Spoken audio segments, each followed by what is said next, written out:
It was the summer of 2010 when I decided to take a break from the endless noise of city life. I was 28 years old and working in a small graphic design firm in Chicago. The job wasn't bad, but the constant buzz of the city, the endless traffic, and the nonstop crowd was wearing me down. I needed something quiet, someplace where I could be alone with my thoughts, away from everything and everyone. That's how I ended up renting a small cabin deep in the woods of northern Michigan, near the Hiawatha National Forest.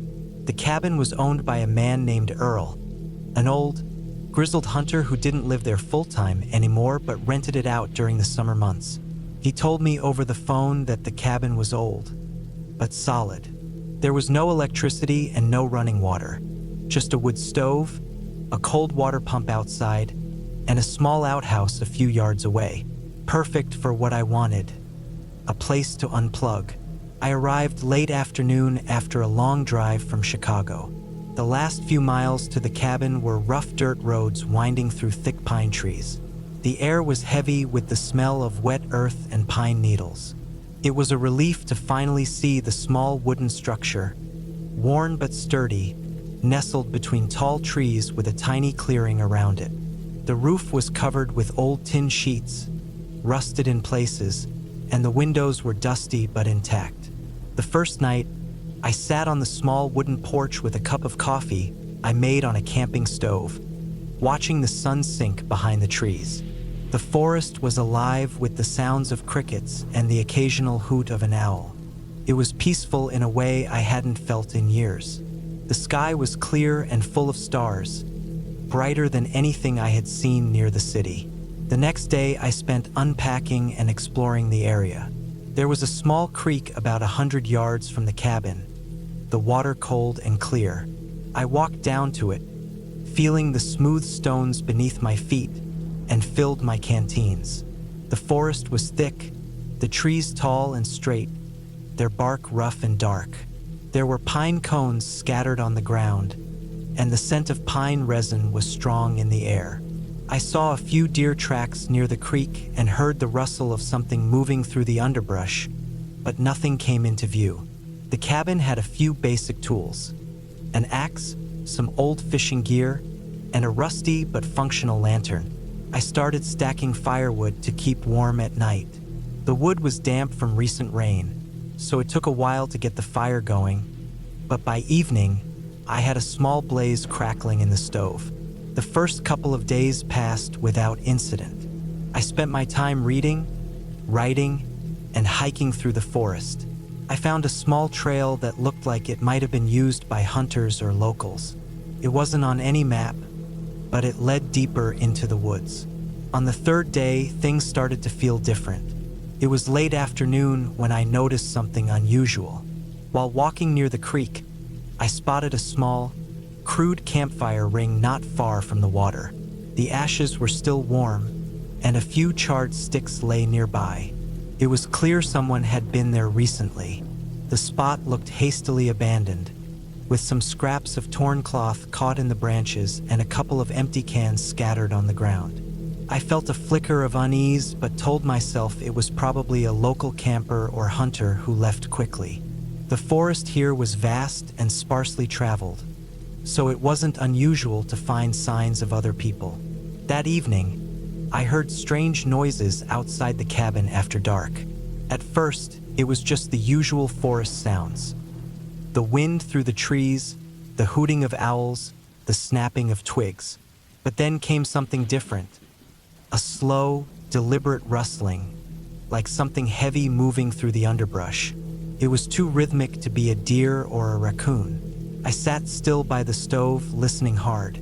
The sounds stopped after a few minutes, leaving only the quiet crackle of the fire. I convinced myself it was probably a bear or a large animal moving near the edge of the clearing. Bears were common in that part of Michigan, and I'd read that they sometimes wandered close to cabins looking for food. Still, I felt a little on edge. I checked all the windows and doors, making sure everything was locked tight before going to bed. The fourth day was clear and warm.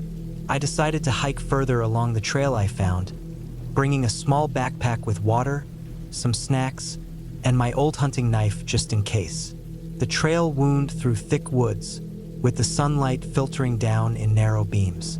I walked for a couple of hours, admiring the quiet beauty of the forest. The moss-covered rocks, the small ferns growing in shaded spots, and the occasional bird that flew overhead. When I reached a small clearing, I saw something that made my stomach tighten. There was a wooden post stuck in the ground, about 5 feet tall, with a crudely painted sign nailed to it. The paint was faded, but I could just make out the words, "No trespassing." Below it, scratched into the wood, were initials and what looked like a date, sometime in the late 90s. The area around the post was littered with old beer cans and broken glass bottles. Nearby, I found the remains of another campfire, cold this time, with pieces of charred wood and a few scorched rocks. I took a picture with my phone, just in case, and decided to turn back. As I walked back, the feeling of being watched grew stronger. I kept glancing over my shoulder, but saw nothing except the thick trees and shadows. Still, I felt a tight knot in my chest, a cold sweat starting to form on my forehead. Back at the cabin, I double-checked my gear and locked the door. That night, the noises outside were worse. Not just rustling or snapping twigs, but the unmistakable sound of something walking slowly around the cabin, just beyond the clearing. It moved deliberately with heavy steps that seemed too loud to be an animal. I stayed awake for hours, clutching a heavy metal flashlight, ready to shine it out the window at any sign of movement. But the night remained dark and silent after those footsteps passed. The next morning, I found something chilling. The outhouse door was open, swung wide enough to show the empty interior. I had left it locked the night before. There were muddy footprints leading away from the cabin toward the woods. Large, heavy prints with deep treads, the kind you'd expect from work boots or hunting boots. They stopped just at the edge of the trees, as if whoever had made them waited there. I didn't sleep that night. I sat by the stove, my back against the cold wall, trying to keep my mind busy. Every little sound made me jump. The wind rattling the window panes, a branch scraping against the roof, distant animal calls. But there was something else too, a quiet presence, something watching, waiting just outside. On the 6th day, I decided I had to leave. I packed up my things as quickly as possible. The idea of spending another night in that cabin, with whatever had been out there circling me, was too much.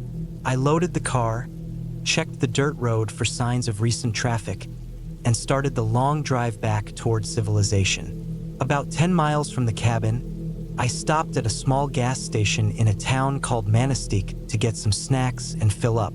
While paying, the clerk gave me a quick, strange look but said nothing.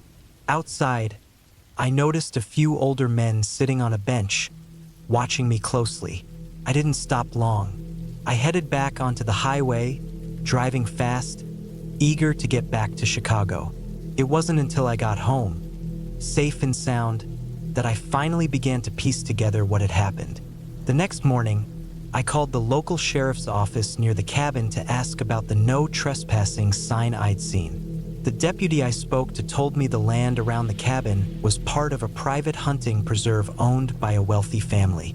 Trespassing was taken very seriously there, especially after a series of break-ins and thefts from the hunting cabins. He warned me not to go back there alone. That explained the footprints and the campfire. Someone was using the area illegally, possibly trying to intimidate or scare off outsiders like me. But there was more. Later that week, I read an article about a manhunt in that very area.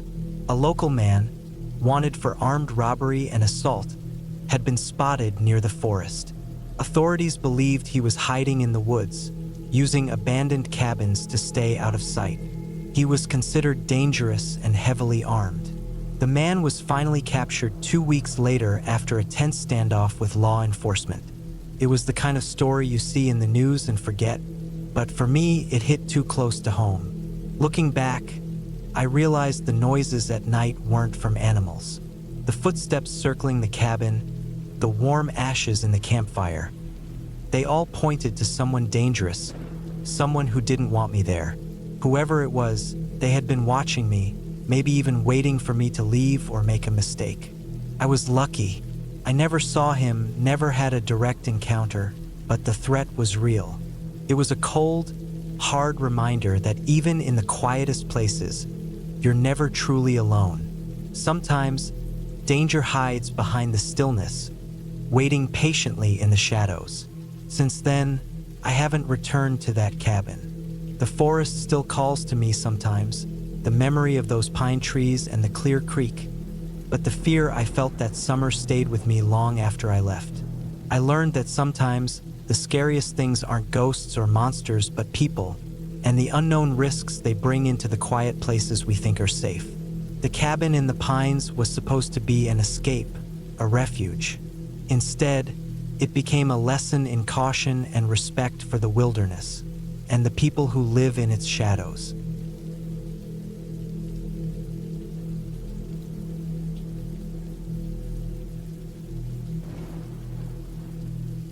I don't like to talk about this, but I feel like getting it out might help. I've never told anyone before, not properly anyway. A few people close to me know that something happened a couple years ago, but they don't know the truth. I just said I got stuck on a work job and ran into trouble with some locals. I think that's easier for people to believe than what really happened. It was the summer of 2021. I was 32 years old at the time, working as a general contractor. I'd been taking on freelance building jobs all over the UK for a few years, mostly small-scale work, garden offices, sheds, rural sheds, that sort of thing. Sometimes I'd get asked to do something a little bigger. In this case, it was a small timber cabin project just south of the Scottish border, about a half-hour drive outside of Carlisle. The client was a guy named Martin. He was from London, mid-50s, polite but distant, and had bought a patch of remote land up in Cumbria, a few acres tucked between hills and conifer woods, with no neighbors for miles. He wanted a basic cabin built on it. Nothing fancy, just a single-room structure with a stove, sink, bed, and compost toilet. No electricity. He told me he only planned to visit it occasionally, maybe to do some writing or get away from the noise of the city. Normally, I'd work on a project like that with a couple of mates, but they were both tied up with other jobs. Martin was fine with me doing it alone, and the job paid well enough that I didn't argue. He even said I could stay in a small caravan he had delivered to the site for the duration of the build, so I wouldn't have to commute every day. It was a big patch of land, dense trees on all sides, and there was only a single gravel track leading in. Once I was set up, I didn't expect to see another soul out there. The first 2 weeks were peaceful. I arrived on a Tuesday afternoon and spent the first evening checking out the spot, organizing materials, and inspecting the gravel access road. The place was quiet, nothing but trees and the occasional call of a bird. It felt like one of those rare jobs where everything would run smoothly, and it did for a while. Each morning I woke up around 7, made a coffee on the gas stove in the caravan, and started working by 8. I was ahead of schedule within days. I had a good rhythm going, framing the base, installing the posts, raising the walls. The weather was steady too, cloudy but dry, and I barely lost a day to rain. I listened to music or podcasts while I worked and ate simple meals out of tins. There was no phone signal, which I didn't mind at first.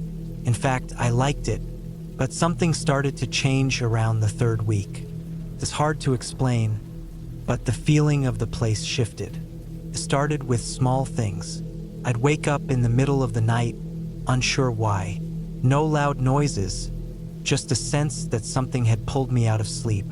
It was always between 3 and 4 in the morning. The caravan had a small window next to the bed, and once or twice I could have sworn I saw movement through the trees. Not close, but out near the edge of the clearing where the tree line thickened. I tried to brush it off as wind or animals, but it didn't feel like that. It felt deliberate, like something was watching me. Then I started finding things moved. One morning, I came out to start work and found the front wall frame leaning slightly to the left. It hadn't done that the night before. I thought maybe the wind had shifted it or I'd braced it poorly, but the supports were still nailed down. A few days later, I found my crowbar on the opposite side of the site from where I'd left it. Then one afternoon, I realized the trail camera Martin had set up, just a cheap motion sensor camera pointing at the gravel road, was missing from the tree it had been strapped to. There were no signs of people, no boot prints, no broken branches, nothing. And yet something felt wrong. I didn't have anyone to talk to. There was no signal, and the nearest house was probably an hour's walk through thick woods. I tried to keep my head down and finish the job. I told myself it was just the isolation getting to me. But deep down, I was starting to feel uneasy. One night, about 4 weeks in, something happened that I haven't been able to forget. It was a cold night for July. I'd gone to bed early because the temperature had dropped and I couldn't get warm in the caravan. Around 2:45 a.m., I woke up with my heart pounding. No noise had woken me, but I had that same feeling again, like I wasn't alone.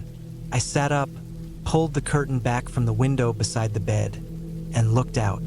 There was a woman standing in the clearing. She wasn't close, maybe 20 or 30 feet from the caravan, near where the cabin frame stood. She was facing away from me, just standing there motionless. She had long dark hair and was wearing what looked like a pale dress or gown. It wasn't easy to tell in the moonlight, but her clothing looked dirty. She wasn't moving at all. I didn't know what to do. My first thought was that she was hurt or confused, but something about the way she stood stopped me from opening the door. She was too still, too quiet. I watched her for a long time, maybe 5 minutes, without moving.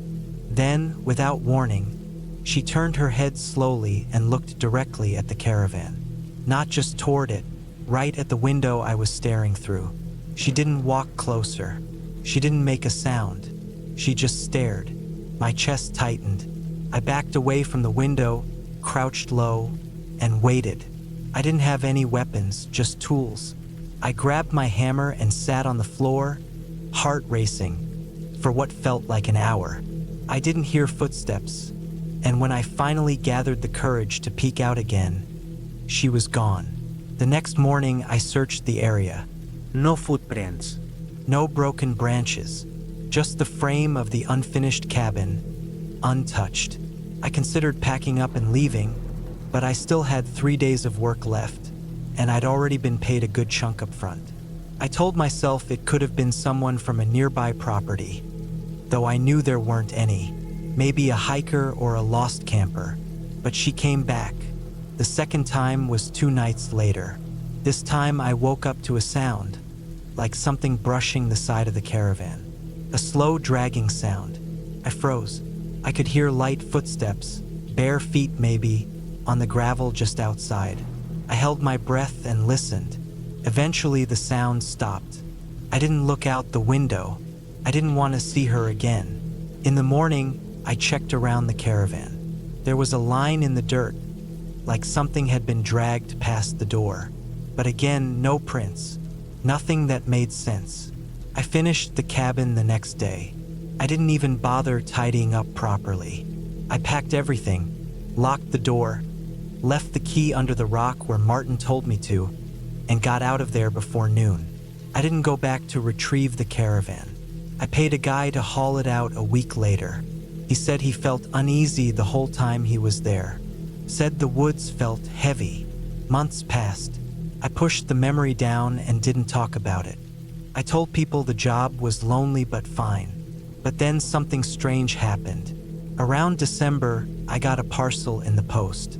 No return address. Inside was a small USB stick. It had one video file on it. It was a low-resolution clip from a trail camera, time-stamped 4 days before I left the site. The same day, I noticed Martin's trail camera had gone missing. The video showed the cabin frame and the clearing in front of it. It was night, moonlight filtering through the trees. About 15 seconds in, a shape moves into frame. A woman, long dark hair, pale gown, She walks to the center of the clearing and just stands there, staring at the caravan, for a full minute. Then she tilts her head slightly and smiles. It wasn't a normal smile. It was wide and slow, like it took effort. Her eyes didn't change. She just stared and smiled. The video ends with her walking backward into the trees, slowly, never turning around. I don't know who sent it. I don't know how they got it or why they sent it to me. I threw the stick in a river that same night and changed my number. I haven't taken another remote job since. I stick to city work now. Garden fences, loft conversions, kitchens. Anything where I can see my neighbors and hear traffic. I haven't seen her again. But sometimes, in the middle of the night, I still wake up at 3 a.m. I lie there listening to the silence and wondering what I saw out there. I try to tell myself it was a squatter, maybe someone unwell, or a local who didn't want me there. But if that's true, why did she smile like that? Why didn't she speak? And why do I still feel like she knew exactly who I was? Whatever the truth is, I'm not going back to that part of the country. That place changed me. Some nights I still dream about the trees, dark and still, and her face watching me from the edge. If you've ever thought about staying in a cabin alone, far from anyone, think twice. There are places where people don't go for a reason, and not everything that lives out there wants to be found.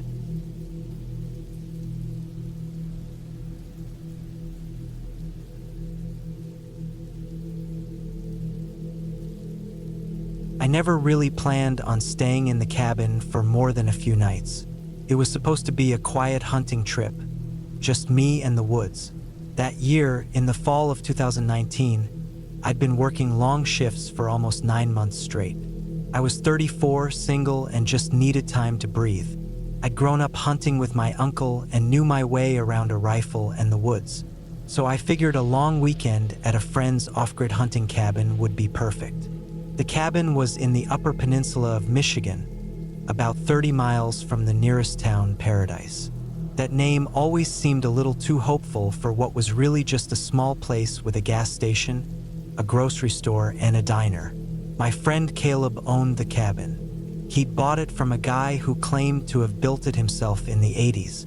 It was tucked deep into the Hiawatha National Forest, a good 10-mile drive-in on muddy, logging roads that felt like they hadn't seen maintenance in decades.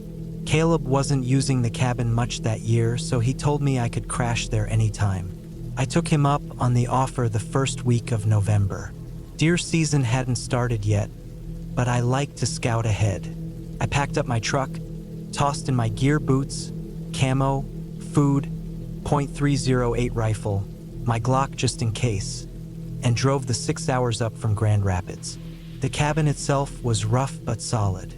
1 floor, pine logs stacked tight, green steel roof, small wood stove in the corner, a single cot, and shelves with old lanterns, rope, and cans of food that probably expired years ago.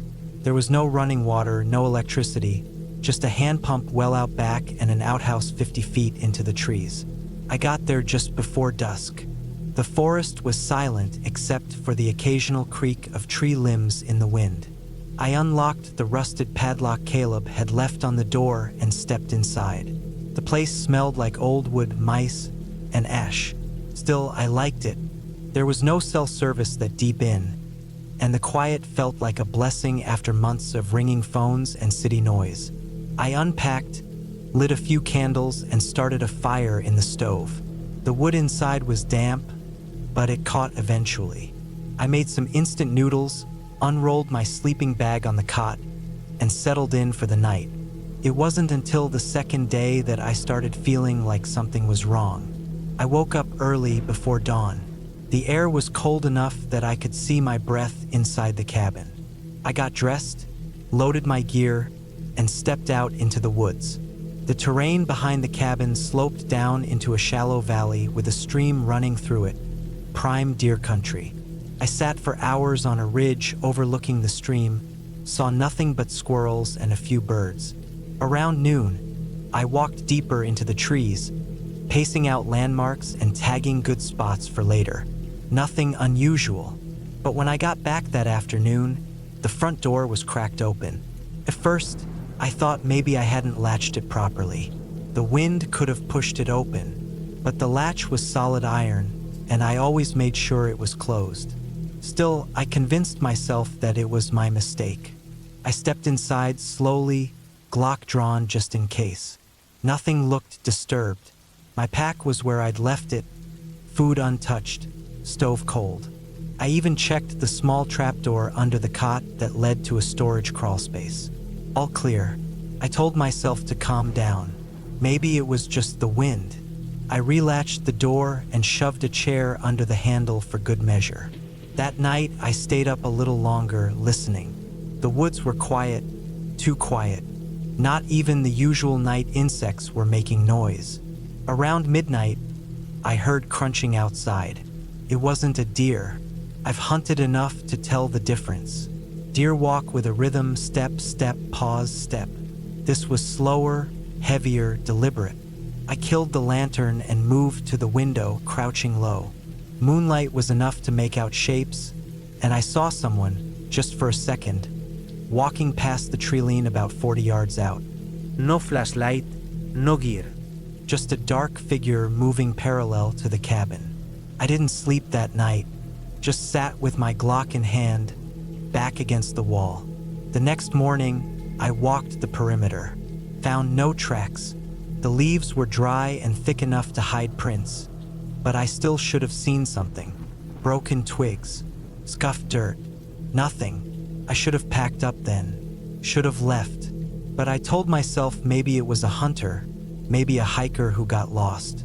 I didn't want to believe it could be anything worse, so I stayed.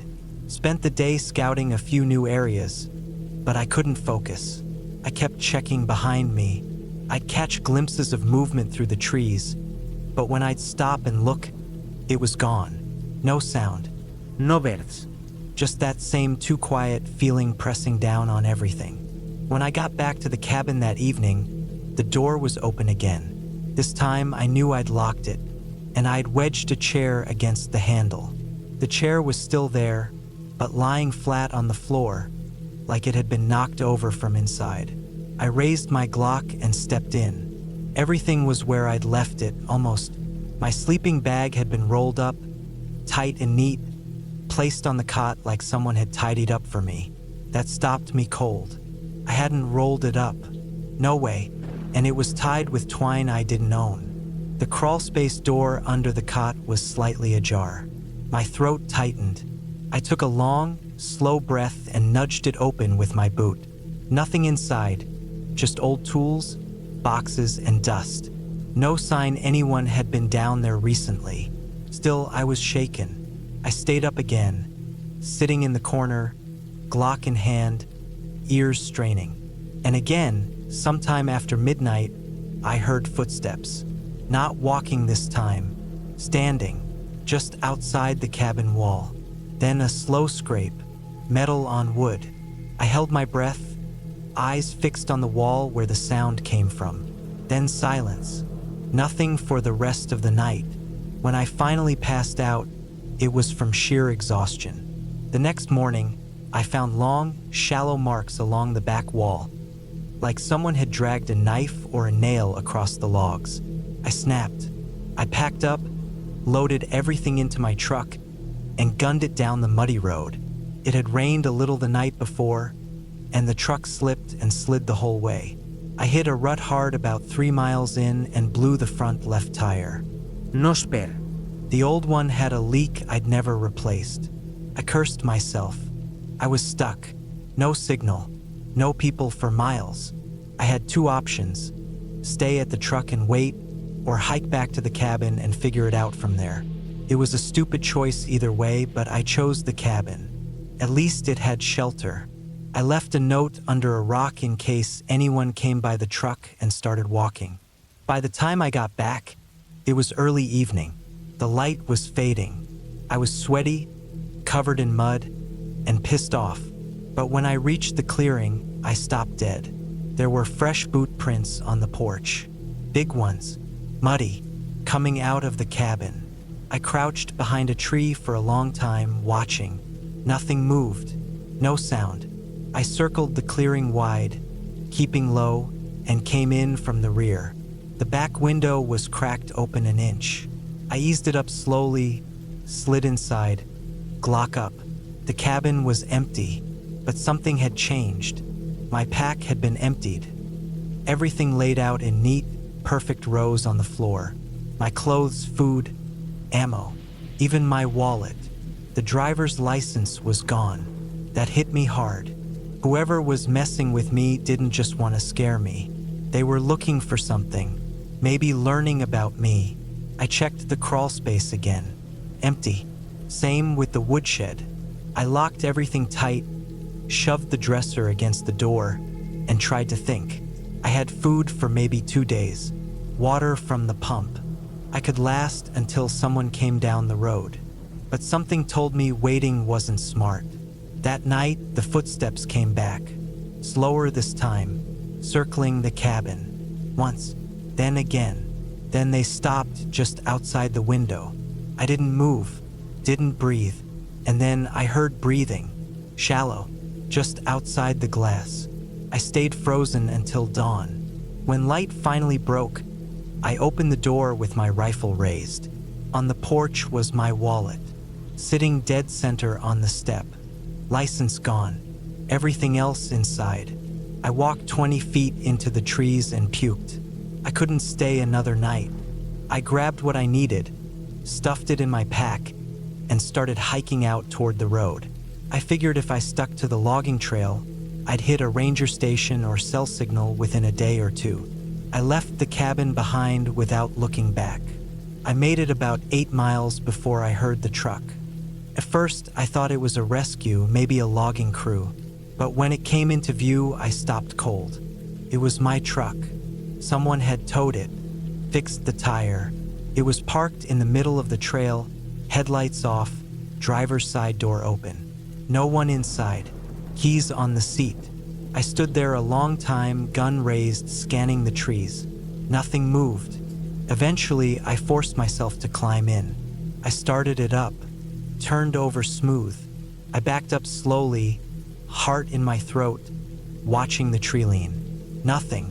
I made it to paradise by nightfall, checked into the only motel, didn't sleep. Next morning, I went to the gas station and told the clerk my tire had blown out on County 86. He looked confused and said nobody had come through asking for a tow or buying tires in days. I checked the truck. The spare was the same old leaky one, but it was holding air now. I drove straight home. I never told Caleb what happened. Never went back. I moved to the city the next spring, sold the truck, stopped hunting. But sometimes, when I'm alone, I think about that cabin, about the boot prints, the breathing outside the window, and the thing that keeps me up some nights, the thought I can't shake. Is this, that person had my ID, my name, my address, and I never saw their face.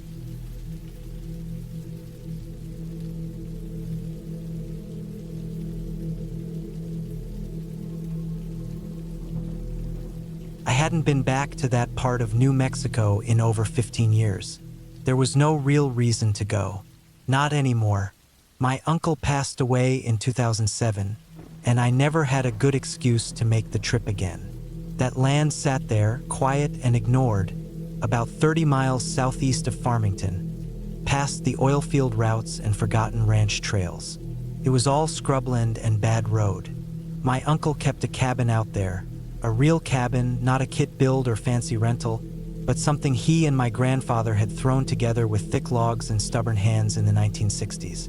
It didn't have power or water or any insulation worth a damn, but it was solid. It stood through everything. When I was a teenager, he used to take me out there in the summers.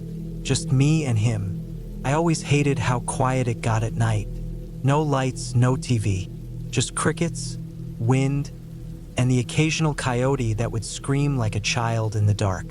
There were stories, too. My uncle never told them, but the Navajo kids from down the road always had something to say. They'd look at that patch of land and go quiet, like even saying too much might stir something up. I was dumb back then. I didn't take it seriously.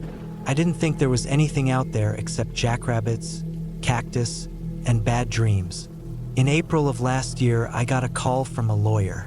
Said I still had legal rights to the cabin and the 10 acres around it. Apparently, the land hadn't officially transferred to the government or any relatives. It was just sitting there in my name, buried under junk mail and old files. I had just gone through a rough breakup, lost my job in Denver, and figured I might as well take a road trip, clear my head, maybe clean the place up and sell it, maybe even turn it into a hunting lease. I didn't know. I just needed a place to be alone. I took my truck, an old Tacoma with a shell camper on the back, loaded with enough gear for a week.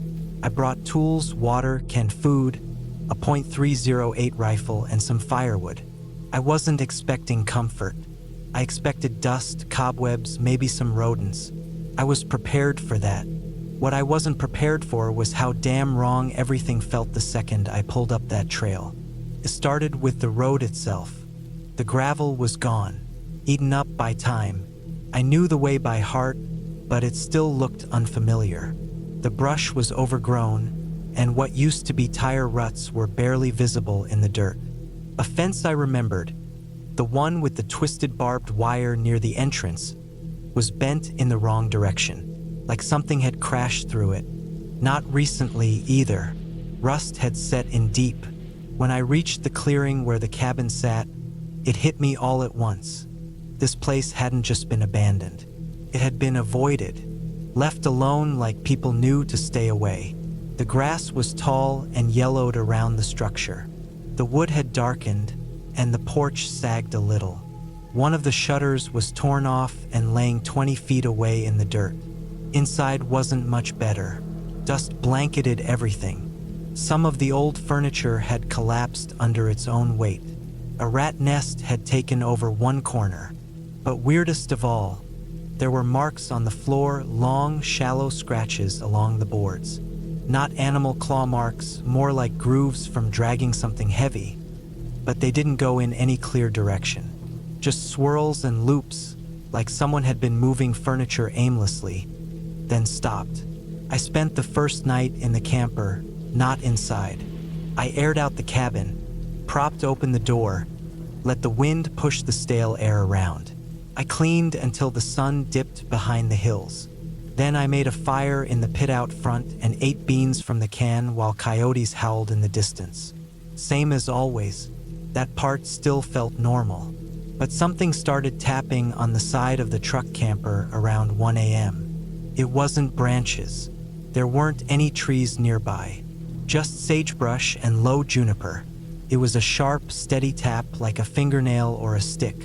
Not frantic, just testing. I held my breath and stayed still. Then it stopped. 10 minutes later, it started again on the other side. That kept happening on and off for an hour. Then silence. The next morning, I looked for prints. Nothing, just wind-blown sand. I told myself it could have been a bird or rodent. Still, I moved the truck closer to the cabin and locked the door that night. Didn't help. The second night was worse. I was dead asleep when something slammed against the rear window of the camper hard enough to shake the frame. I bolted upright, heart pounding, grabbed the rifle, and jumped out barefoot, expecting to see a bear or at least a coyote. Nothing, just empty land and a chill in the air. I didn't sleep much after that. I sat in a folding chair until dawn, staring at the edge of the brush. I should have left then, but I told myself I was being paranoid. I spent the day fortifying the cabin. I fixed the broken shutter, nailed some boards over the windows from inside, and moved my sleeping bag in. I even reinforced the door with a length of rebar wedged into the floor. I didn't care if it was rats or wind or some kid messing around. I wasn't going to spend another night in that truck. That night, it came back. It didn't tap or knock this time. It walked. I heard the steps around 2 a.m., slow and deliberate, moving along the porch outside. The old wood creaked under the weight, not pacing, not circling, just standing. Then it started to mimic my own movements. Every time I shifted in the sleeping bag, I heard a corresponding creak outside, like it was trying to match me, like it knew I was listening. Then it scratched the wall. Long, deliberate strokes, 5 in a row. Pause. Then 3 shorter ones. Not animal behavior, not random. I stayed in that sleeping bag, rifle across my chest, finger on the trigger, sweating through my clothes. When daylight came, I went out with the rifle and made a circle around the cabin. Still no tracks, just marks on the porch. Something had pressed down hard enough to dent the dry wood. Not shoes, not paws. Just a rounded impression like bare feet. Wide feet, wider than mine. I didn't know what to think. My brain wanted to call it a prank. But nobody would hike miles into the brush just to mess with me 3 nights in a row. And no prankster could be that quiet, that deliberate. By the 5th day, I started feeling watched during the daylight. I'd catch something out of the corner of my eye, a shape, a shift in the brush, and when I turned, there was nothing. Sometimes birds would suddenly go silent all at once, like a switch flipped. I heard breathing too. Once, while I was eating lunch by the fire pit, I heard slow breathing from behind the outhouse, like something big was standing just out of view. That night was the worst of all. I had finally fallen asleep around midnight, sheer exhaustion winning over fear. Then something scraped against the door. Not scratching, scraping, like a knife on wood. I grabbed the rifle, held my breath, and waited. Then it called out. It was my uncle's voice, perfectly mimicked. Same rasp, same tone, but flat, emotionless. Just said my name once, long and slow. Then silence. I didn't move, couldn't. Every part of me was locked in place, like if I even breathed too loud, it would hear me and come closer. My hands started to cramp from gripping the stock of the rifle. I couldn't tell how long I stayed like that. At some point, the voice came again, but from a different side of the cabin. Same words, same tone, my name, just once. Then I heard footsteps on the roof. I don't remember passing out, but I must have. The next thing I knew, the sun was pouring through the cracks in the boards, and everything was quiet. Too quiet. Not a bird in the sky, not a single gust of wind. Just dead air and heat rising off the ground like steam. I packed that day. I threw everything in the back of the truck and didn't even bother strapping it down properly. I didn't eat. I didn't drink. I just drove. But when I reached the fence line near the entrance, the one with the old twisted wire, the truck stalled. Dead. I got out, opened the hood. Nothing obvious. Battery was good. No loose wires. But the engine wouldn't turn over. Not even a click. Then I saw the footprints. In the dirt beside the truck. Bare feet. Huge. Wide toes. Pressed deep into the soil. And there were more leading up the hill behind the fence. Not coming toward me, but away. Like something had been watching and just left when I got out. I didn't think. I grabbed my backpack, rifle, and bolt cutters, then started walking. Took me 6 hours to reach the nearest paved road. A rancher picked me up. I didn't tell him what happened. I came back a week later with a tow truck and 2 friends. We didn't stay long. I sold the land for cheap and signed away every right I had to it. I don't go camping anymore. I don't sleep without lights. And I never, ever answer if I hear my name in the dark.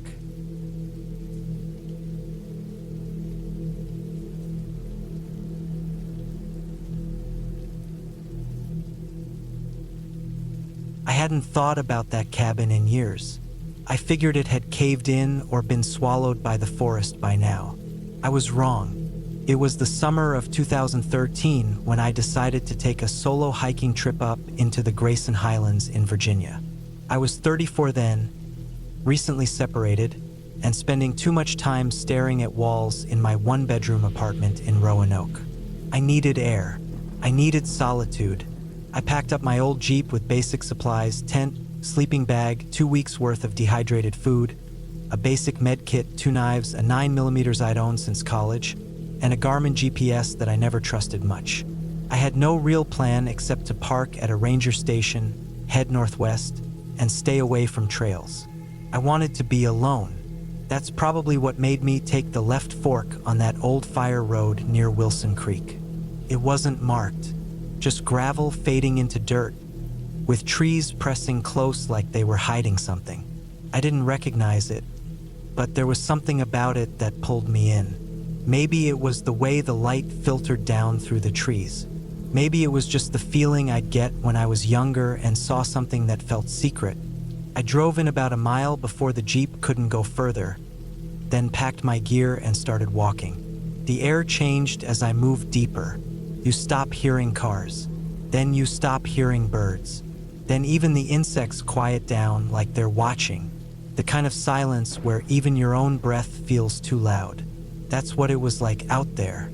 About 4 hours in, I stumbled across something that hit me like a punch to the chest. The cabin. I hadn't seen it since I was 15, and even then, I only saw it once. Back then, it was a dare. My cousin Eric and I were staying with our grandmother for the summer.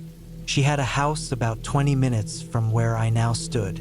One day, Eric told me there was an old hunter's cabin out in the woods, abandoned after a guy accidentally shot his brother or something. I didn't believe him, but he made me come along. We hiked out and found it, just like he said, run down, boarded up windows, tools scattered around the yard, like the guy just vanished. We didn't go in. We just stood there, threw rocks at it, then ran off when a tree branch fell and scared the hell out of us. Now, 20 years later, here I was again. Older, slower, alone. I hadn't meant to find it. Felt like it had been waiting. It hadn't changed much. The porch had mostly collapsed, but the roof still held.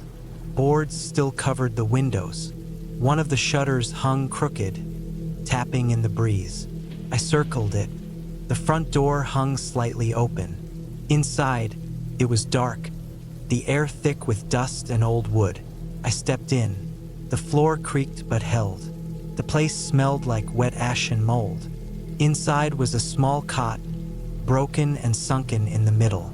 A wood stove with a rusted pipe. A table with 2 chairs, one tipped over. Shelves full of jars with dried out contents I didn't want to identify. And tools, lots of them. An axe head with no handle. A box of rusted nails. A hacksaw.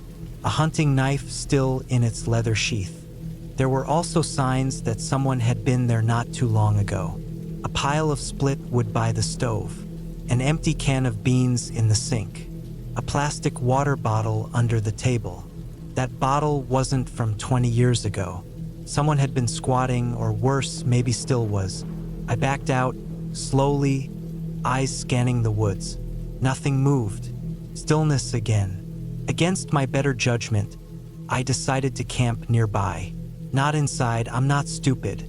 I set up my tent about 50 yards away in a clearing, where I could see the cabin through the trees but not be too close. I made a small fire and sat, watching the light fade behind the hills. That night, I didn't sleep. The woods never really go quiet. There's always something. An owl, a cricket, wind through branches. But that night was dead silent. Not even the leaves moved. Around 2 a.m., I heard what I thought was a footstep. Then another, slow, deliberate, coming from the direction of the cabin. I sat up, hand on the grip of my pistol. I didn't move. I just waited. The steps stopped about 20 feet from the tent. Then nothing. No sound. No voice. Just someone or something standing still out there in the dark. I stayed like that until dawn. When the sky finally lightened, I unzipped the tent, heart hammering. Nothing. No prints. No broken branches. No one there. I should have packed up then and left. But I didn't. Instead, I waited until mid-morning, then went back into the cabin to look for clues. I didn't find any signs of recent sleeping, No bedding, no fresh footprints. But in the corner, behind the stove, I saw something strange. A square cut in the floorboards. A trapdoor. Pulled it up. Underneath was a narrow set of stairs leading down into darkness.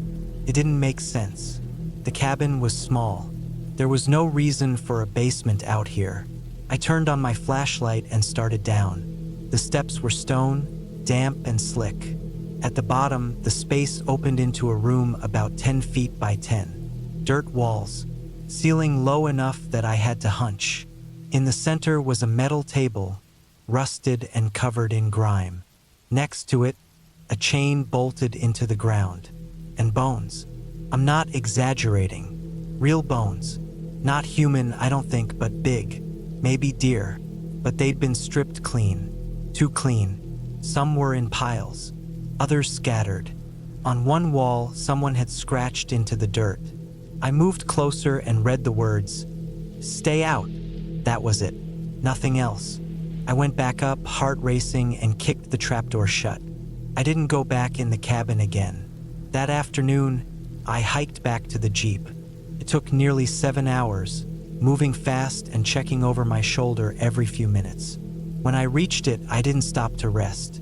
I drove until I hit the main road, then straight back to Roanoke. For weeks, I couldn't shake it. I didn't tell anyone. Who would believe me? Just a guy alone in the woods, imagining things. But I knew what I saw. A few months later, I started researching. That part of the highlands had a rough history, bootleggers, recluses, people living off the grid. One name came up, Raymond Colton. Lived alone in a cabin up near Wilson Creek. Went missing in the 90s. Locals said he was odd, paranoid. Talked about people trying to steal from him. One day he vanished. Some said he ran off. Others whispered about a guy who broke into his place and never came out. The police never found the cabin. I don't think they looked too hard. Years went by. I moved, got remarried, had a son. I didn't think about that place anymore. Until 2021. That summer, there was a news article. A couple hiking near Wilson Creek found a body, or what was left of one, deep in the woods in what looked like a collapsed root cellar. Skeletal remains, chained to the ground. No ID, no clothing. Nothing but bones. The article was buried in the local section. No follow-up. I sat at my kitchen table that night, staring at the screen. My wife asked if I was okay. I said yeah, but I wasn't. I hadn't told her about the cabin, or the basement, or the bones I'd seen. I never told her that the trapdoor I found wasn't in the middle of the cabin like I'd remembered. It was in the exact same corner where the cellar was found. I don't hike alone anymore. I don't even go near the woods if I can help it. When I drive past that part of the state, I keep my eyes on the road. Sometimes at night, when everything's quiet, I'll hear something in my backyard. Just a rustle, a step. I tell myself it's a raccoon or wind, but I still keep the gun in my nightstand loaded, safety off. I don't think Raymond Colton is out there, but I think someone else is. Whoever or whatever was using that cabin after him. They're still out there, and they don't want company. I've thought about going to the police, giving them the exact location, but I know how that ends. A shrug, maybe a half-hearted search, then nothing. No one believes stories like this unless they live them. I did, and I'm not going back.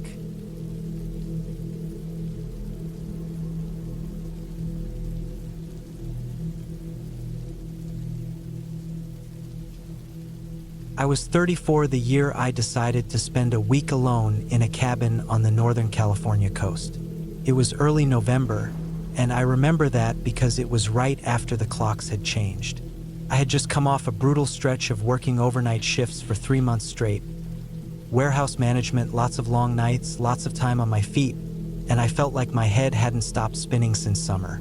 I needed quiet, and more than that, I needed to be alone.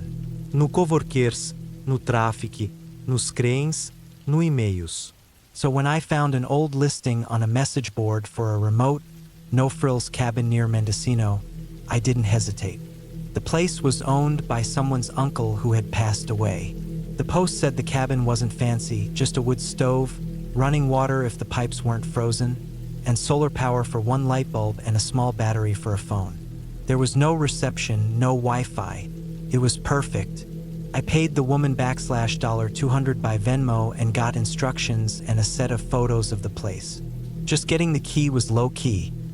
There was an old mailbox near a gravel pullout where I'd find the key tucked behind a loose brick.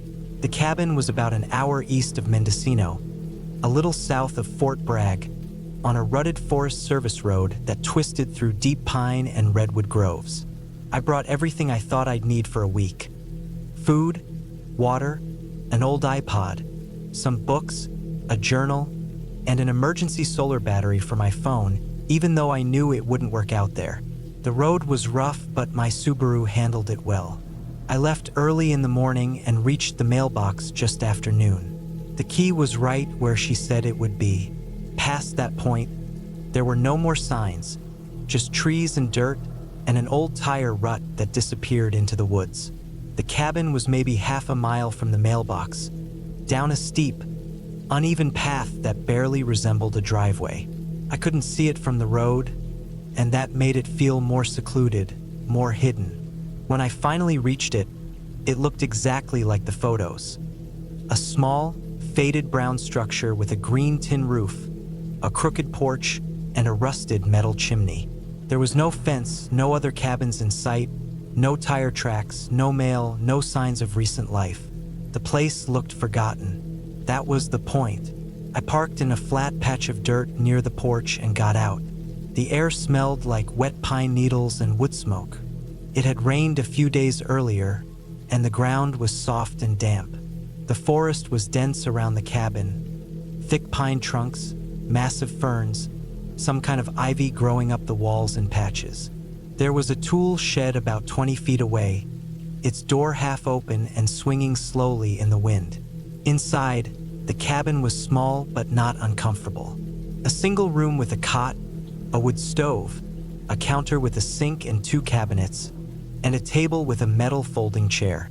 There were a few shelves with some canned food, a lantern, a knife stuck into a chopping block. The window over the sink looked out into a wall of trees. Another window faced the direction I'd come from, but I couldn't see the road through the trees. I unpacked, cracked open a can of soup, and ate on the porch while the sun lowered through the branches. It was quiet in a way I hadn't heard in years. No buzz of appliances, no phones, no cars, not even birds. Just whined through the branches and the occasional creak of the trees. I didn't feel scared, just calm. That first night, I lit a fire in the wood stove and read until I got tired. I had to use a headlamp to read. The single bulb overhead was dim and flickered often, probably from the old solar setup. I had a hard time sleeping. The silence was thick. At around 2 in the morning, I heard something knock against the wall outside, just once. Could have been anything, a branch, an animal, but it jolted me awake. I waited, my heart beating hard, but nothing else happened. I told myself to relax. I had to get used to the sounds out here. The second day was cold and clear. I spent the morning hiking around the area near the cabin. The forest here was untamed, old growth and wild. No trails, just underbrush and soft earth. About a mile north, I found the remains of an old pickup truck, half swallowed by the trees, rusted into the ground. I took a few pictures and then hiked back. That evening, I noticed something odd near the woodshed. It looked like a line in the dirt, a shallow groove, maybe made by a stick or a piece of metal, curving from behind the shed to the back of the cabin. I followed it but didn't see any tracks. It didn't seem important. That night, I had another hard time sleeping. I heard something outside again. 3 knocks this time. Not loud, not frantic, just spaced out knocks. Top, top, top. Then nothing. The stove had gone cold by then, and the cabin was pitch black. I stayed under the covers and didn't move. Eventually, I fell asleep. By the third day, I started feeling a bit uneasy. Not afraid, just more alert. Something about the woodshed kept pulling my attention. I opened it that afternoon and looked inside. There were some old tools, an axe, a rotted coil of rope, and what looked like animal bones in the corner, small ones, maybe a raccoon or rabbit. That didn't bother me. What bothered me was the smell. Something was off, like rotting meat mixed with wet earth. I didn't stay in there long. Later that day, I checked the edge of the woodshed again and saw that groove in the dirt was longer now. I hadn't noticed before, but it ran under the shed and came out the other side, where it curved toward the trees. Something about it didn't make sense. It was too neat, too intentional, like someone had dragged a stick through the dirt in a looping path. That night, the knocking came again, for taps this time closer to the porch. I sat up in bed and held my breath, waiting. Then I heard it, the unmistakable sound of something stepping on wood. The porch, 2 slow steps, then silence. I didn't sleep after that. I kept the fire going and sat with my back to the wall, holding the hatchet I'd taken from the shed. When the sun rose, I went outside. There were no footprints, nothing on the porch, nothing in the dirt. No sign anyone had been there. The ground was still soft from the earlier rain, so I would have seen tracks if it had been a person. Maybe it was an animal, I told myself. But what kind of animal steps that deliberately? That day I didn't hike. I stayed near the cabin, walked circles around it, checked the shed again. That groove was longer now. It circled behind the cabin, weaving between the trees, then back toward the porch. I took a stick and smoothed out a section of it to see if it would change overnight. I didn't light a fire that night. I didn't want to draw attention. I lay awake in the cold, watching the windows. Around midnight, the knocking started again. 5 knocks, then silence. I heard movement, something brushing against the cabin, slow footsteps in the leaves. Then nothing. When the sun came up, I checked the spot where I'd smoothed the dirt. The groove was back. Not just back, it was deeper, like something heavy had been dragged there. My chest felt tight. I packed my bag, stuffed my gear into the car, and locked the cabin. I told myself I'd go into town for a night, just to reset. When I got to the road, I turned right instead of left, just to see where it went. I'd been told the road dead-ended not far past the mailbox, but I wanted to see for myself. About a mile past the turnoff, I found another clearing. It wasn't visible from the main road, just a break in the trees barely wide enough for a car. There was a small, roofless shack made of cinder blocks and old metal sheets. No door, no windows, just walls. Inside were pieces of what looked like animal cages, broken and rusted. There were ropes nailed to one of the walls, and the remains of a fire pit in the center, full of black ash. Behind the shack was something worse. There was a pit in the ground, maybe 6 feet wide, 4 feet deep. Inside were bones. A lot of them, not buried, just sitting in the open like someone had dumped them there recently. Some were too big to be animal bones. I don't know for sure, but my gut told me I was looking at something I wasn't supposed to see. I backed away, got in my car, and drove straight back to Mendocino. I didn't stop, didn't look back. I stayed at a motel that night, called the sheriff's office the next morning from the front desk phone. I told them about the shack, the bones, the pit. They took my statement and sent someone out. A week later, I got a call from a deputy. They didn't find anything. He said the shack was gone when they got there. Burned down, he guessed, and there was no sign of any pit. No bones, no ashes. Nothing. He asked if I'd taken pictures, but I hadn't. I'd been too rattled. I went back to my life after that. I moved the next year. I don't work overnight anymore, but sometimes I think about that cabin. I think about the knocks, the steps on the porch, the groove in the dirt, and I wonder how long that thing, whatever it was, had been watching. I also wonder what would have happened if I'd stayed one more night.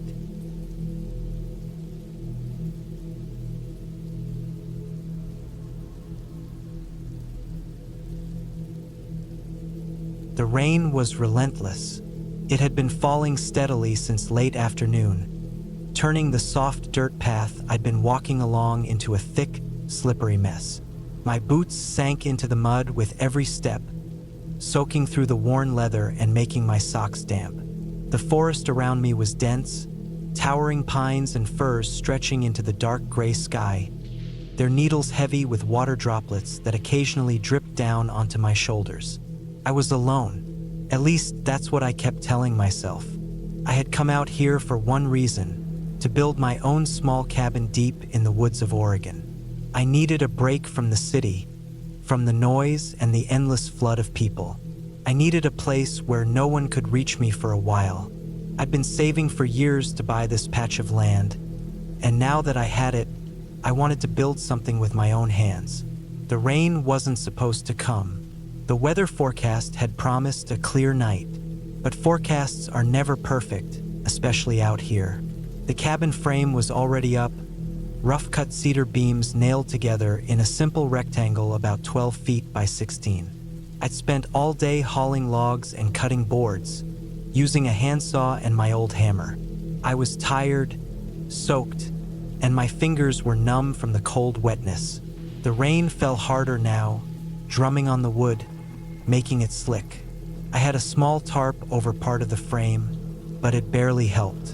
The wet wood smelled sharp and fresh, and I could hear the distant rumble of thunder, low and rolling, echoing through the hills. I pulled my jacket tighter around me and took a deep breath. The air was thick with the scent of wet pine and earth. The forest was alive, but silent too. The rain muffled everything. Footsteps, birds, even the wind seemed to have quieted. I checked my tools again, my hammer, a small handsaw, some nails, and the box of screws I'd brought. I had a few planks left to fix on the walls, enough to cover the frame halfway before I'd have to stop and dry off. Lightning flashed far away, a pale blue-white streak in the sky, and a loud crack of thunder shook the trees. The ground seemed to vibrate under my feet. I felt a strange chill run through me, but I told myself it was just the cold and the exhaustion. I moved carefully along the frame, nailing the boards in place. The rain made the wood slippery and my hands clumsy, but I worked steadily, focused on the rhythm of hammering and the sound of rain. Suddenly, a sharp sound made me freeze. A branch snapped nearby, breaking through the steady rain noise. My heart jumped.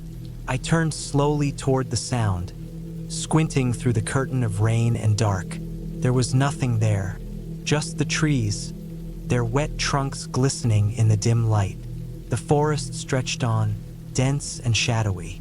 I shook my head, trying to clear the sudden tension. It was just the wind or an animal, deer or maybe a raccoon. I wasn't alone in the woods, but that didn't mean there was anything to fear.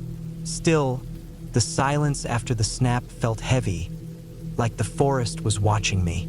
I turned back to the cabin. The boards were wet and heavy. My gloves were soaked through. I looked at the sky. It was nearly night now, but no stars showed through the thick clouds. The rain kept falling harder. It was getting colder. I decided to start on the roof. I pulled out a roll of tar paper I'd brought and tried to unfurl it against the wind. The paper was soaked, and it tore easily, flapping in the gusts. I struggled to hold it steady and nail it down. The forest around me felt alive in a way I hadn't noticed during the day. Every tree seemed to lean closer, their dark branches like fingers.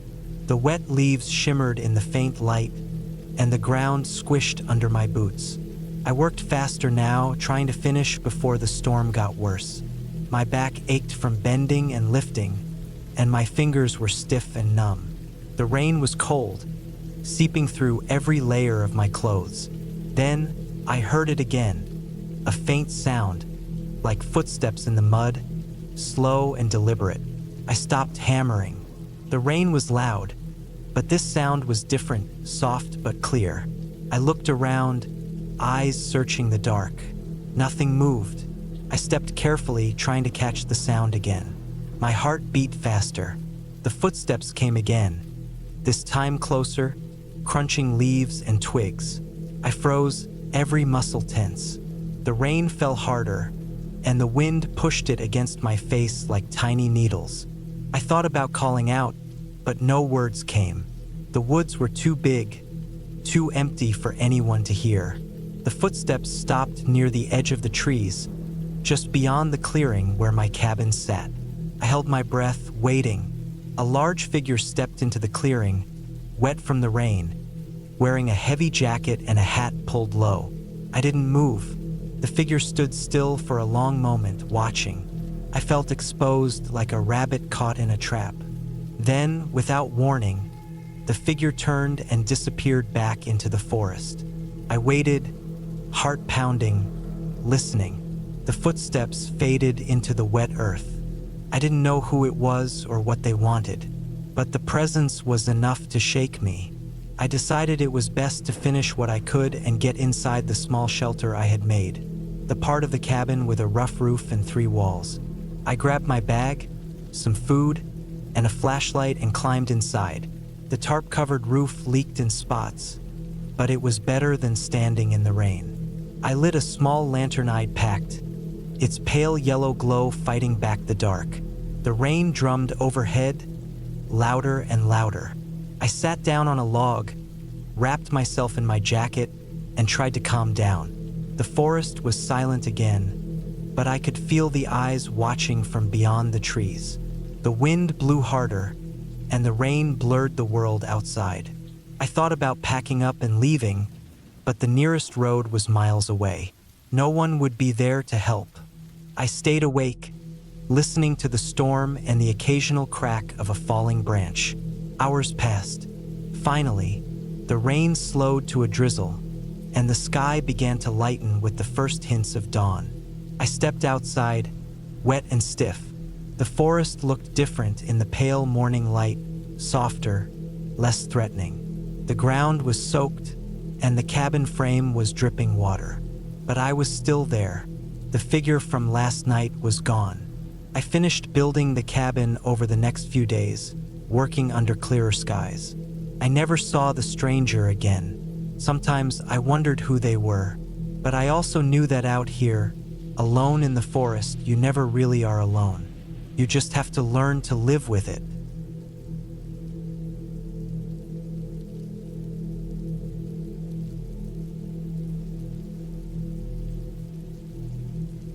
I hadn't been back to my uncle's cabin in over 12 years. Not since the summer of 2012, when I was 19 and spent 2 months helping him out on the property. It sat on the edge of a long-forgotten field in northwest Arkansas, about an hour outside of a town no one's heard of, nestled between a thick stretch of trees and a dried-out creek that hadn't flowed since I was a kid. Uncle Bill bought the land sometime in the 90s, fixed up the old cabin that came with it, and started planting corn and barley for local buyers. The guy was quiet and worked hard until the day he died in 2022. I hadn't seen him since that summer I stayed out there. Life moved on.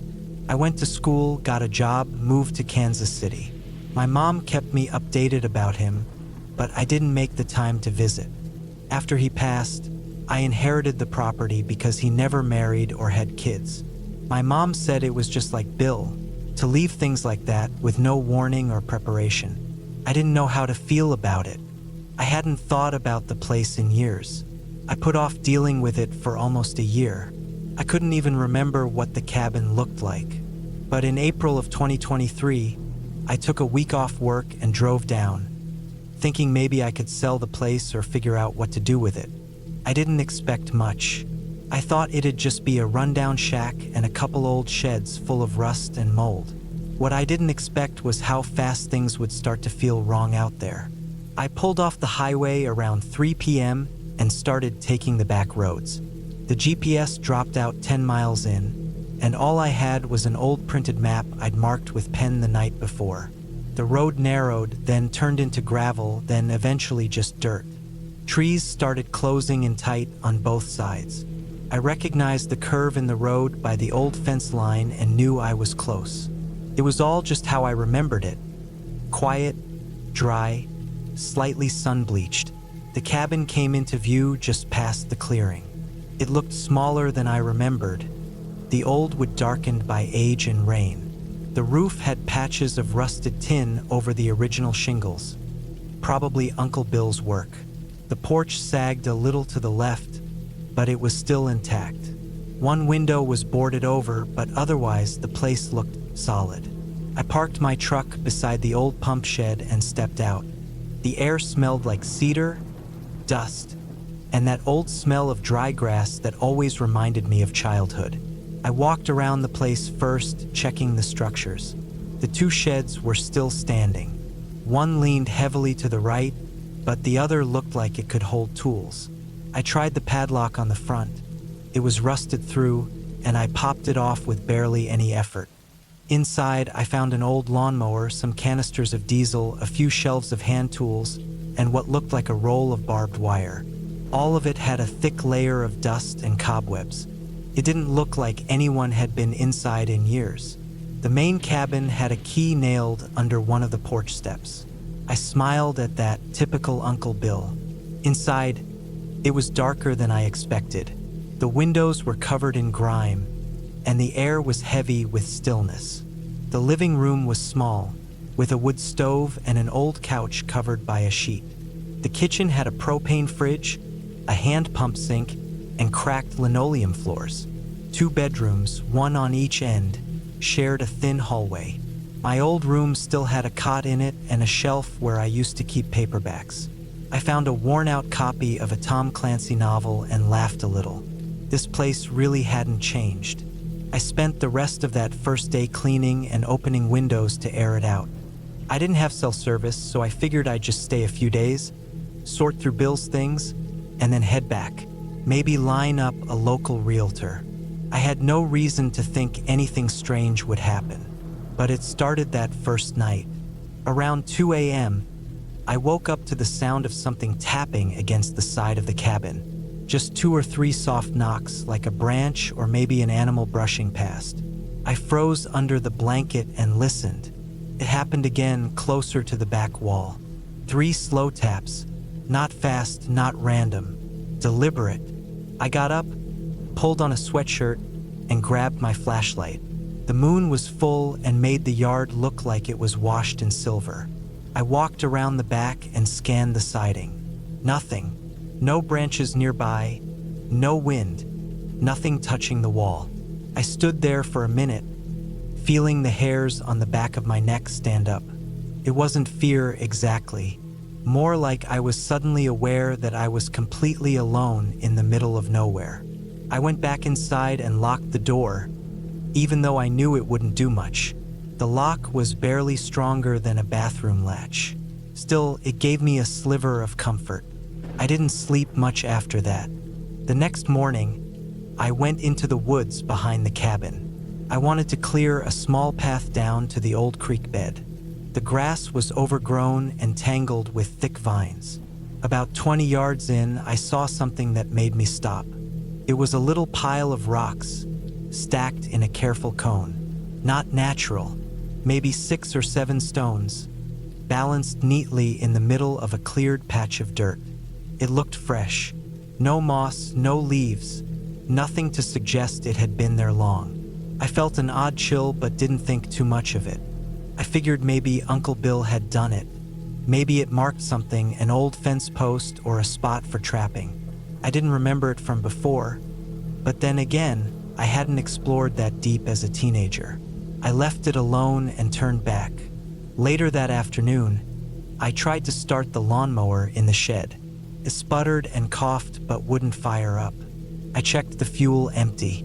I grabbed one of the jerry cans and filled it halfway, then tried again. This time it roared to life. I got to work trimming the tall grass around the porch and between the sheds. That's when I noticed the footprints. They were faint, just shallow depressions in the dirt, but they were clearly human. Barefoot, wide set. They went from the edge of the shed to the tree line and disappeared into the grass. I followed them for a few feet but lost the trail fast. My first thought was maybe some local kids had come through, but that didn't make sense. The property was fenced off, and the closest neighbor was probably 6 miles away. Who would walk barefoot through tick-infested grass just to poke around an old shed? That night, I slept with my flashlight and a hammer beside the cot.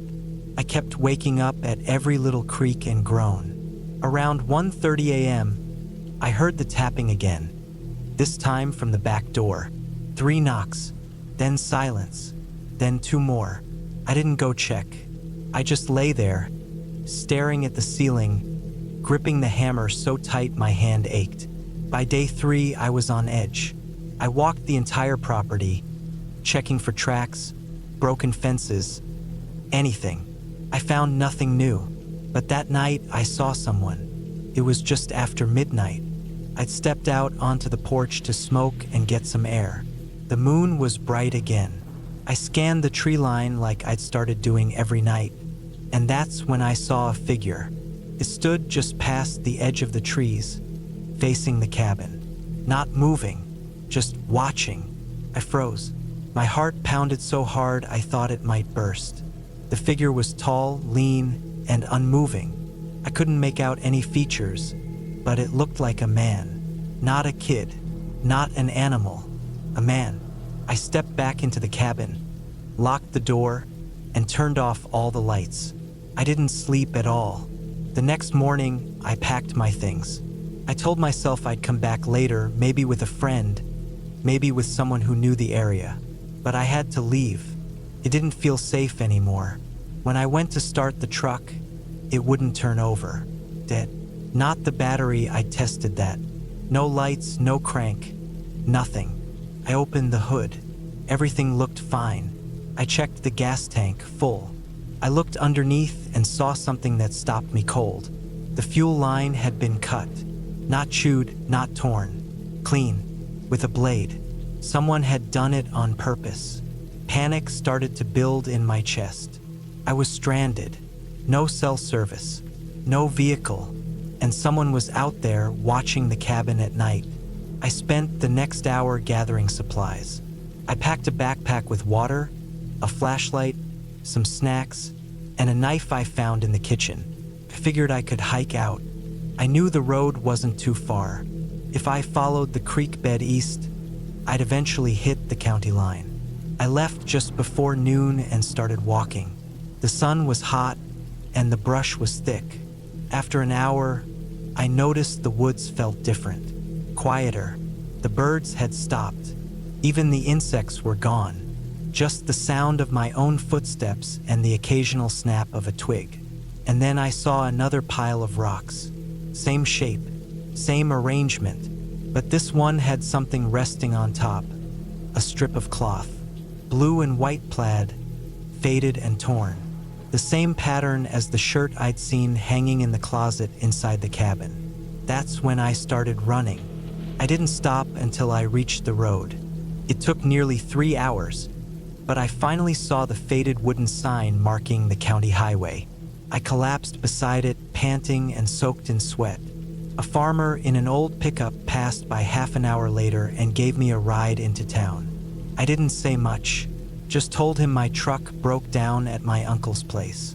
I filed a report with the sheriff, but they said there wasn't much they could do. No signs of forced entry, no known trespassers. They offered to send a deputy to check the property. I gave them the address and left it at that. I never went back to the cabin. I had the land listed for sale 6 months later and let a local company handle the details. I never heard what they found or if they found anything at all. But sometimes late at night, I still hear the tapping. 3 soft knocks, then silence. And I always wonder what would have happened if I had opened the door.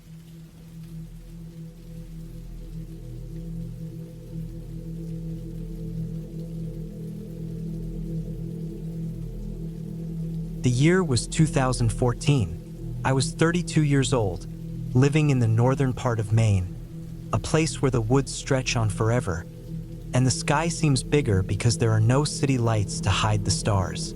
I had just bought an old cabin about 10 miles from the nearest town. The cabin was small but sturdy, built in the 1950s, with wood walls that smelled faintly of pine and dust. It sat deep in the forest, surrounded by tall pines and birches, with a small clearing that let in sunlight during the day. I came here to escape. I worked in a job that drained me, a mechanic in a busy shop in town, and I needed space, quiet, and fresh air. I wasn't much for people. I liked my own company, and I especially liked my dog. Max was a large German shepherd with sharp eyes and a thick coat. He was 8 years old, strong, loyal, and my best friend. When I bought the cabin, Max came with me. He loved the woods and the fresh smells, just as much as I did. The first few weeks were peaceful. I spent my days fixing things around the cabin, chopping wood, and taking Max on long walks in the forest. I'd build small fires in the fire pit outside and watch the smoke drift up against the clear blue sky. Nights were quiet but never lonely because Max was always close. The woods at night sounded different. The rustle of leaves, the calls of distant animals, the soft snap of twigs beneath my boots. It was all part of the life I wanted. But then, the strange things started. It began subtly.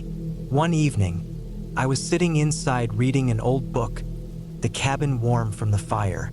Max was lying at my feet, his ears twitching at every noise outside. I heard a soft snap, like a branch breaking, just beyond the clearing. Max stiffened and looked toward the window, low growl in his throat. I told myself it was nothing, just a deer or a raccoon, but Max stayed alert longer than usual. The next day, while I was out cutting firewood, I found fresh footprints around the cabin. They were too large to be an animal, maybe a man's boots, but I had not seen anyone near here since I arrived. The footprints circled the cabin, crossing the clearing and then disappearing into the trees. My skin tightened, and I told myself to be careful. Max sensed it too. He stayed close, sometimes stopping to sniff the air with his nose high. For a week, things felt off. Every night I heard noises, snaps, rustles, even faint footsteps. I checked the perimeter with a flashlight, but found nothing. Max would bark briefly, but then settle down, still uneasy. I thought about leaving, but the cabin felt like home now, and I hated the idea of running away from something unknown. One afternoon, I went into town to buy supplies. When I came back, the sun was already starting to dip behind the trees. The forest looked darker, thicker. As I pulled into the small dirt driveway, I noticed the door to the cabin was slightly open. My heart dropped. I always locked it. Max growled low in the back of the truck. I grabbed the hunting knife I kept in my glove compartment and approached carefully. Inside, nothing was stolen, but the place was messy. Drawers were pulled open, some items on the floor. I didn't touch anything. I knew someone had been there while I was gone. Fear settled deep into my chest. I called the sheriff on my old phone, but the call wouldn't go through. There was no cell service here. I was truly alone. That night, I slept with the door locked from the inside, windows covered with blankets. Max lay beside me, alert. At one point, I heard soft footsteps outside the cabin again, slow and deliberate. My blood ran cold. I grabbed my flashlight and knife and waited, listening. The footsteps stopped just beyond the window, then moved away. Days passed and I found more signs. Broken branches, strange marks on the tree trunks around the cabin, and even a crude symbol scratched into the wood near the back door. It wasn't a drawing or writing I recognized, just jagged lines. Whoever was out there wanted me to know they were watching. I thought about calling for help again, but the isolation was absolute. The nearest neighbor lived miles away, and the road to town was rough and slow.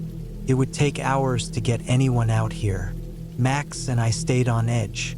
I barely slept. My eyes scanned the dark woods every night, searching for movement. The wind sometimes carried distant voices, or maybe it was just the trees playing tricks. My mind started spinning with worst-case scenarios, but I tried to stay calm. One evening, around dusk, I took Max for a walk down the dirt road near the cabin. The sky was gray, clouds rolling in fast. The air smelled like rain. Max suddenly stopped, ears perked, muscles tense. I followed his gaze and saw a figure standing at the edge of the tree line, barely visible in the fading light. The person was tall, dressed in dark clothes, face hidden by a hood. I froze. Max growled deep in his throat. The figure did not move. It was watching us. I called Max back, my voice low but firm. Slowly, we backed away. The figure did not follow but disappeared into the trees. Back at the cabin, I locked every door and window, set traps around the perimeter, and stayed awake all night. Max sat by the window, growling every time he heard a sound outside. The next morning, the rain started, poured for hours, washing away footprints, marks, everything. I was relieved but also worried. The rain would hide their trail and give the watcher cover.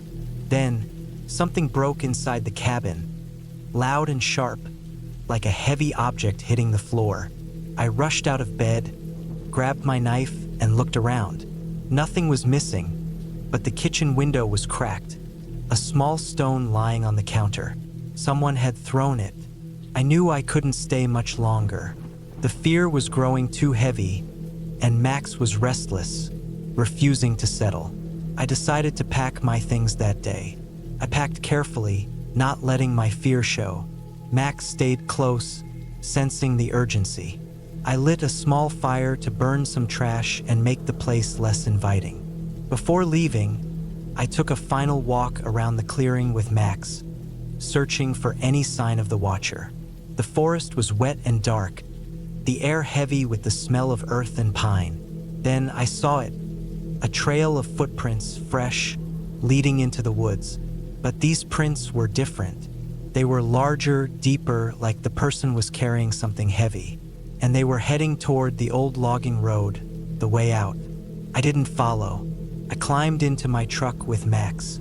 The engine roared to life, the headlights cutting through the mist. As I drove away, the cabin disappeared behind the trees, small and silent. I never went back. Weeks later, I learned the sheriff found signs of a man who had been living in the woods illegally, hunting and stealing supplies from cabins like mine. They caught him miles away, dirty and wild-eyed. He never confessed why he was near my cabin, but the sheriff said the man was dangerous and had been hiding there for months. Max and I were safe. The cabin still stands, empty and silent in the woods.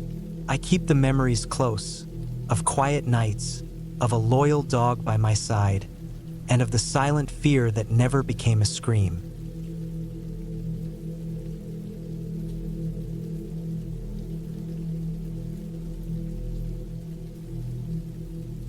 It was late October, the kind of chill in the air that sinks into your bones when the sun finally slips behind the trees.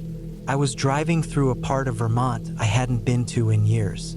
The road was narrow and winding, wrapped tight around hills blanketed with dense, dark evergreens and occasional bursts of golden birch leaves. I hadn't meant to come this way, but the GPS took me here when I entered the nearest town I remembered from before. And suddenly, I was driving down the gravel road I knew so well, the one leading to the cabin she had bought long after we split. Her name was Claire. We were married for a long time, most of my 30s, and she had left me 2 years ago. Since then, I hadn't had much reason to come back to this place, and the last time I drove down this road, the cabin had been sold. But something about this drive, something in the sudden urge to see that old spot again, had brought me here today. I slowed down as I reached the turnoff. The gravel crunching under my tires echoed in the quiet, the only sound besides the soft wind moving through the treetops. The sky was a heavy gray, a thick layer of clouds promising rain. I could smell the damp earth, the pine needles crushed underfoot, and the faint, lingering scent of wood smoke. The cabin was still there. It looked smaller from the road, its weathered logs dull and gray with age, but solid.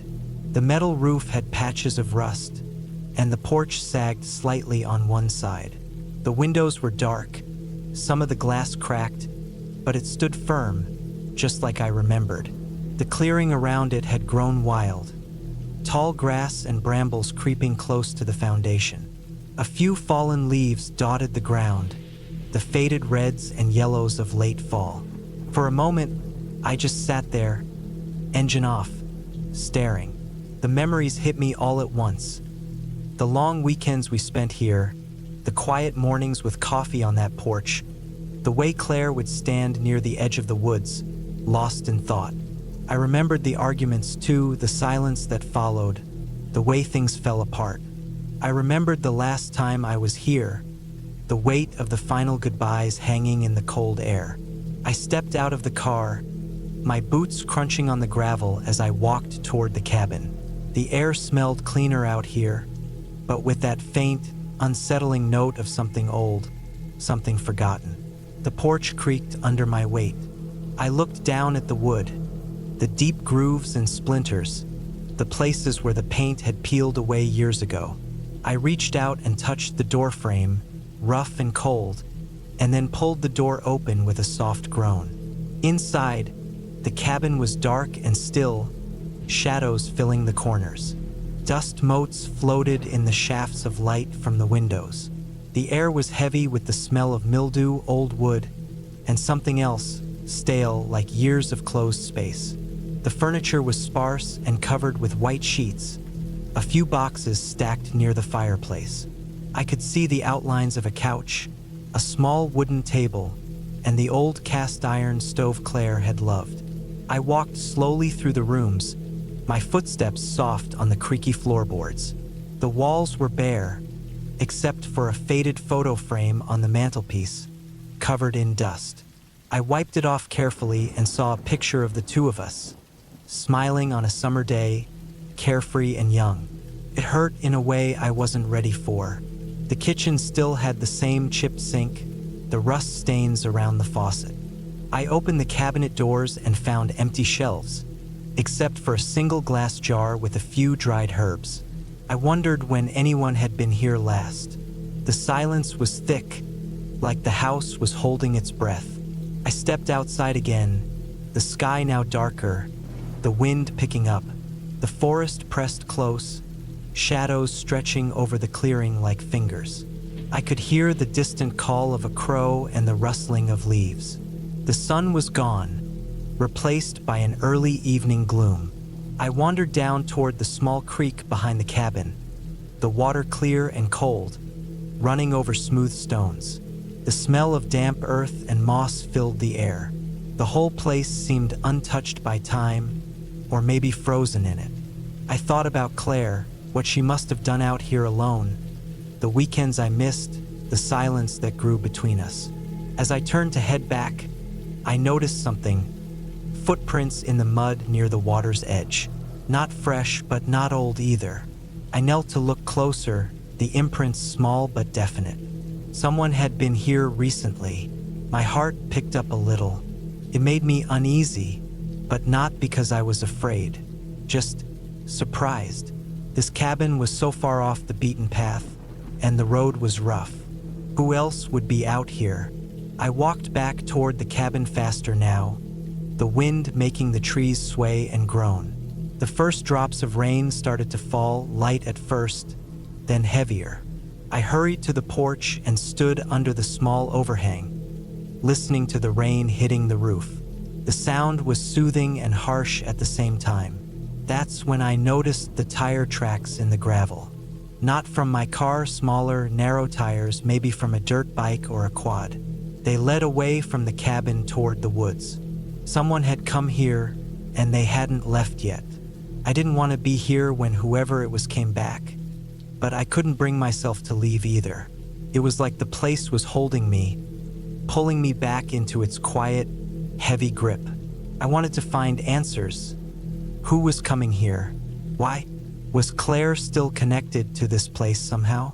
Or was I just chasing ghosts of a past I couldn't escape?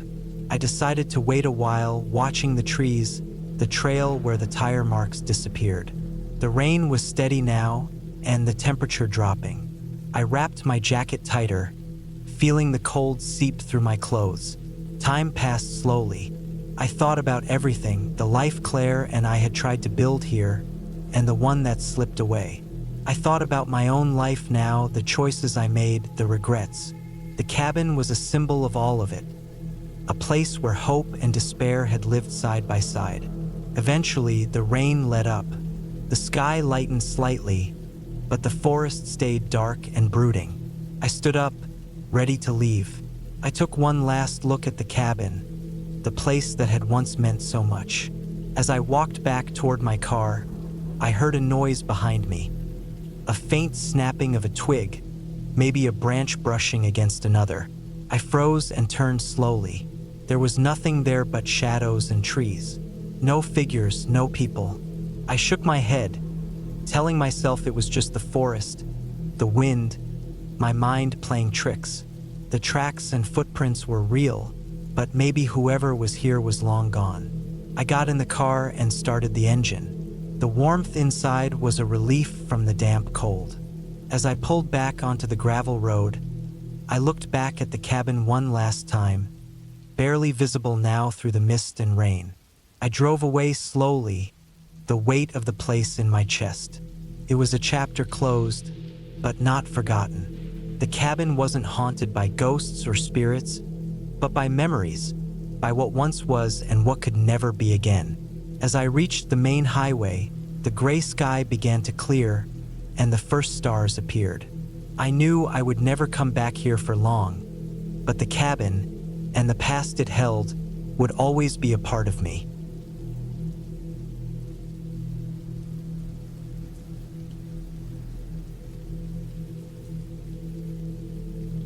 I was 32 when it happened, working as a park ranger in the vast forests of northern Vermont.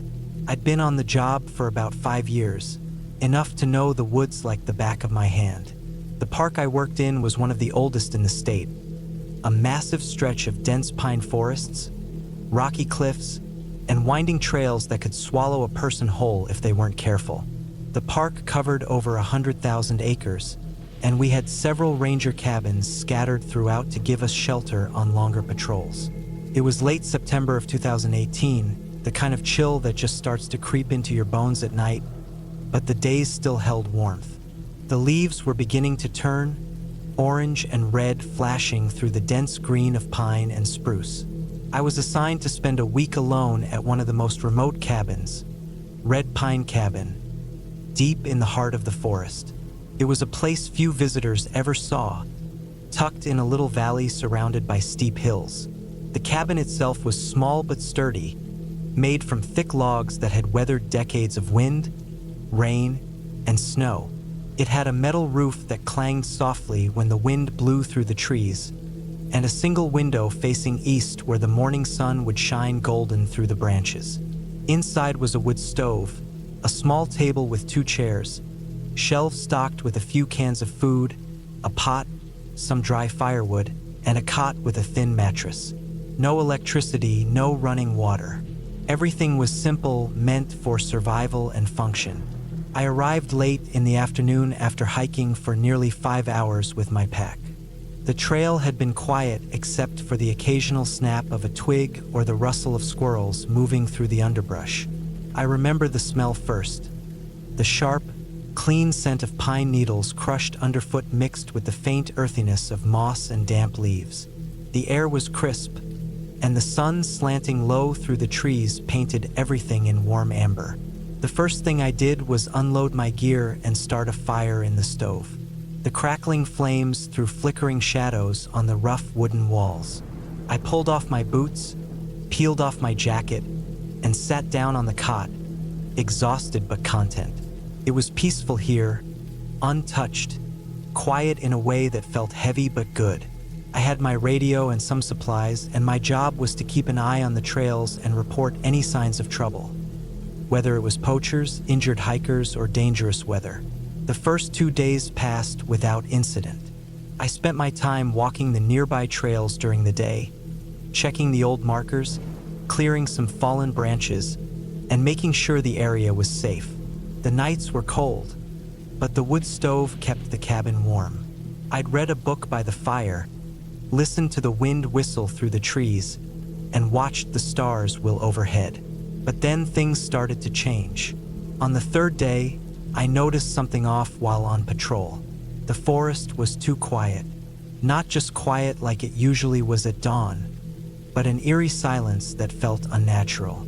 No birds singing, no insects buzzing, no rustle of small animals. It was like the whole forest was holding its breath. I chalked it up to the season. Wildlife sometimes goes quiet as the cold creeps in. But then I saw the tracks. At first, I thought they were deer tracks, but the shape didn't match. They were too big, too uneven, with deep indentations in the mud, almost like large boots. They led off the trail and toward a part of the forest I hadn't explored yet. A steep, rocky slope thick with underbrush. I followed the tracks cautiously, my hand on the handle of my knife. The woods grew darker under the thick canopy, and the scent of pine was replaced by the sour smell of damp earth and decay. The tracks ended abruptly near a clearing. I scanned the area but saw nothing out of the ordinary, just the usual signs of a bear or some large animal. Still, the tracks disturbed me.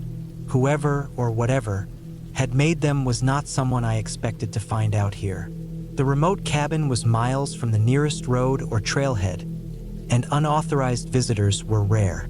That night, I kept the cabin door locked and the fire burning low. Around midnight, I woke to the sound of something scraping outside. It was faint but clear, a slow, deliberate scratching on the cabin's wooden wall. My heart pounded. I grabbed my flashlight and radio and stepped cautiously to the window. Outside, in the dim light of the half moon, I saw nothing but shadows. The trees swayed gently, casting long limbs across the cabin. The scratching stopped. I waited, listening for any other sound, but only the wind answered. Maybe it was a bear or a raccoon, I told myself, but something felt wrong. The next day, I found more signs. The tracks were back near the cabin, fresh this time, larger and more numerous. There were broken branches and flattened grass, signs that something or someone had been moving around the cabin in the night. My unease grew heavier. The forest, which once felt like a quiet refuge, now seemed hostile. Every sound made me jump. A bird taking flight, the crack of a distant branch, the howl of a coyote echoing through the valley. I couldn't shake the feeling of being watched. On the fifth day, the weather shifted. A cold rain began in the early morning, steady and relentless. The trails became slippery mud, and the forest turned into a gray blur of dripping branches and heavy fog. I stayed inside the cabin, stacking wood and tending the fire to keep warm. In the late afternoon, I heard it again, scraping on the cabin wall, louder this time, more frantic. I grabbed my flashlight and peered out. In the muddy ground beneath the window, I saw fresh footprints, large, heavy, and human-shaped. They circled the cabin, like someone had been pacing all night. I felt a wave of panic but forced myself to stay calm. I was trained for this. I checked my radio and tried to call in a report, but the static was thick, and I got no response. The cabin was too far from the ranger station, and the weather was probably interfering. I decided to prepare for a possible intruder. I moved the table near the door, grabbed my hunting knife, and kept my old hunting rifle close by the stove. I told myself to stay alert and ready to defend myself if needed. The night dragged on. The scratching stopped, but every sound made me jump. I tried to sleep but only managed short, restless naps, my senses on edge. At dawn, the rain stopped, and a pale sun began to filter through the clouds. I stepped outside, cautiously scanning the area. The forest looked washed out and soggy, but there was no sign of anyone. The tracks had vanished. Relieved but still tense, I spent the day packing some supplies. I knew I couldn't wait much longer. The isolation and fear were wearing on me, and the weather forecast predicted another storm in 2 days. That evening, I decided to hike back toward the Maine ranger station. It was a risky move, given the weather and the unknown presence out there, but I couldn't stay in the cabin another night feeling hunted. I broke camp, loaded my pack, and started down the trail. The woods were quiet again, but this time the silence was welcome. I moved quickly, boots crunching on wet leaves, eyes peeled for any sign of trouble.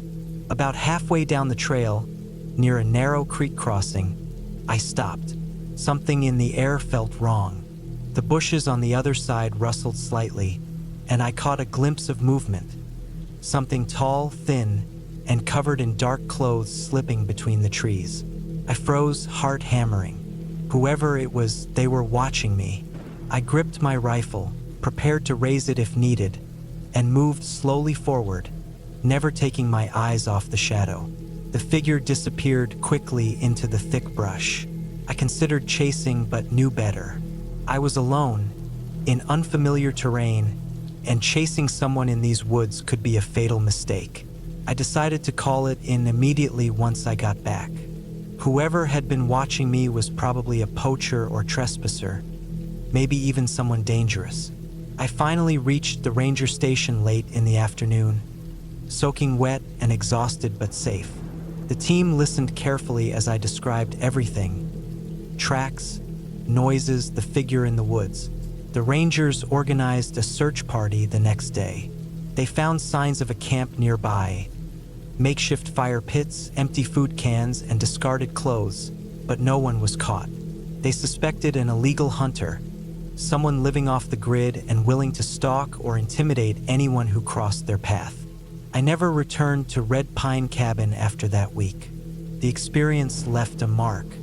It reminded me that the wilderness, no matter how peaceful it looks, can hide dangers not just from animals or weather but from people too.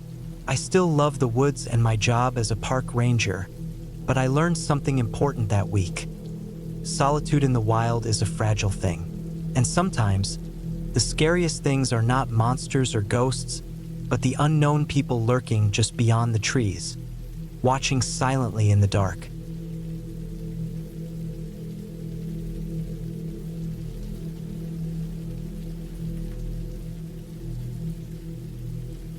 I never thought I would find myself alone in the middle of the Amazon rainforest, far from any sign of civilization, with only a small wooden cabin for shelter. But that's exactly where I was, in a tiny clearing surrounded by trees so tall and thick they blocked almost all the sunlight during the day. It was the summer of 2018, near the border of Peru and Brazil, in a part of the jungle not often traveled by tourists or even locals. I was 35 years old, an amateur photographer and nature enthusiast, always chasing the thrill of untouched wilderness. The cabin I had rented was simple. No electricity, no running water, just a small wooden structure built by a local man years ago, left mostly abandoned now. The nearest village was nearly 2 days' walk away, and the river I had crossed to get here was known for jaguars and anacondas. The first day felt exciting. The dense green all around was alive with strange noises. Birds I'd never heard before, insects buzzing, and somewhere deep, the occasional howl of monkeys. I spent hours walking the perimeter, taking pictures of the vibrant flowers, huge leaves, and tiny animals that darted just out of reach. The air was thick, hot, and smelled damp and earthy. Everything felt fresh, wild, and unspoiled. At night, the jungle changed. Without the sun, it became a heavy, dark place filled with strange sounds. I'd never realized how loud the jungle really is at night until I spent one here alone. Frogs croaked loudly, insects buzzed relentlessly, and I could hear twigs breaking somewhere just outside the cabin. I told myself it was nothing but small animals. I was careful with fire, making a small campfire outside the cabin every night to keep insects away and provide some light. The flames flickered, casting tall shadows on the trees, making the whole place feel even more alive, even more dangerous. I didn't dare leave the cabin after dark. The second day passed similarly. I explored a little further, following animal tracks and taking photos, trying not to disturb anything. But I started noticing something odd. Some of the trails I followed seemed to end suddenly, as if someone had blocked them or walked over them carefully. On the way back, I found scraps of fabric caught on branches. I didn't think much of it at first. Maybe other travelers had passed through recently. That night, as I lay on the thin mattress in the cabin, I heard something strange. Not the usual animal calls, but the sound of slow, heavy footsteps outside, moving carefully but clearly deliberate. I froze, listening. The footsteps stopped near the cabin and I heard faint breathing or maybe someone whispering. I stayed perfectly still, hoping whatever it was would leave. Morning came slowly, and I didn't sleep much. When I finally gathered courage, I went outside to check. The ground near the cabin was disturbed, footprints clearly visible in the soft earth. They were big and wide, not animal prints. Someone had been close during the night. I didn't know who or why. My mind raced with questions and worries. I packed my gear carefully and considered leaving, but the river was swollen after recent rains, and the boat I came with was gone. The locals who rented the cabin warned me that the jungle was full of people who did not want strangers wandering in, people who might not be friendly. I had seen no other humans in 2 days. The thought unsettled me. I spent the next day inside the cabin mostly, watching the jungle from the small windows, trying to make sense of the footprints. At times, I thought I saw movement, shapes moving just beyond the trees. I was certain now that I was being watched. On the third night, the footsteps returned, louder and closer. This time, I heard breathing right outside the door, steady and slow. I was terrified but didn't want to panic. I grabbed the small knife I carried for protection and waited, holding my breath. After what felt like an hour, the noises stopped. I didn't sleep again that night. The next morning, I found a crude message carved into the wooden door with a sharp blade. Asterisk, go back. Asterisco no signature. No explanation. I knew then that whoever was watching me wanted me gone, and that they might be dangerous. I realized I had to get out of there, but the river was still too high to cross safely by foot. My boat was gone, and the nearest village too far. I decided to wait for a chance and prepare. I spent the next days quietly observing, learning the movements of whatever was around me. They never came close during daylight but circled the cabin, always keeping distance. I found more fabric scraps and some empty cans, signs someone was camping or hiding nearby. One evening, as the sun was setting, I heard voices far away, faint but distinct. I realized a group was coming. I gathered my things quickly, hid the knife, and prepared to leave the cabin the next morning at first light. When dawn came, I took a deep breath and stepped into the jungle, following the river downstream. The forest was thick, and the path was hard to find. I moved carefully, trying to avoid making noise. I didn't want to meet whoever had carved the message. Hours passed. The humidity and heat exhausted me, but I kept going. Finally, I saw the smoke of a small village in the distance. Relief flooded through me. I arrived exhausted but safe, greeted by villagers who were surprised to see me alive. They told me that the area was controlled by a group of illegal loggers who didn't want outsiders around. They lived rough in the jungle, ready to chase away anyone who came near their camps. I realized that the footsteps, the message, and the constant watching were warnings, threats to protect their illegal operations. I explained what happened to the local authorities. A team came back with me weeks later, but by then the loggers were gone.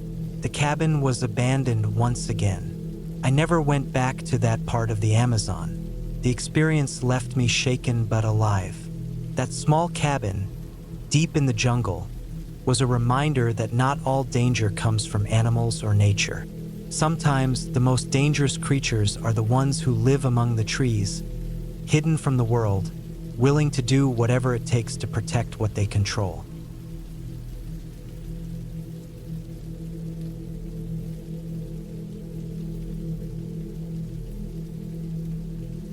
I never imagined a simple weekend getaway could turn into something like this. But I guess that's the kind of thing you realize too late, when you're deep in the woods and the only light comes from a half-broken lantern swinging in the cold wind. It all started on a Friday afternoon, late October, when I drove up to the cabin I rented for the weekend.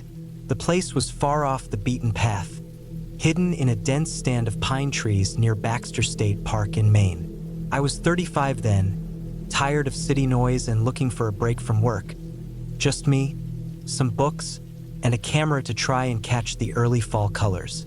The last few miles were on a gravel road barely wide enough for a car. I passed the old logging trucks, piles of cut wood, and the smell of wet earth. The forest closed in tight around the road, tall pines standing like silent guards. When I finally saw the cabin, it looked exactly like the pictures online. A small, weathered wooden shack with a stone chimney and a porch creaking in the wind. The cabin was simple, no running water, no electricity. Just a wood stove, a small kitchen, a rickety table, and 2 creaky beds. The owner left firewood stacked under the porch, a couple of cans of beans and soup in the cupboard, and a dusty lantern on the windowsill. The place smelled of damp wood and moss, mixed with a faint scent of old smoke. I unpacked my stuff slowly, feeling calm but a little on edge. Maybe it was just the silence around me. I spent the afternoon wandering nearby, walking a trail that led to a small pond a mile away. The forest was quiet except for the crunch of leaves underfoot and the occasional call of a crow.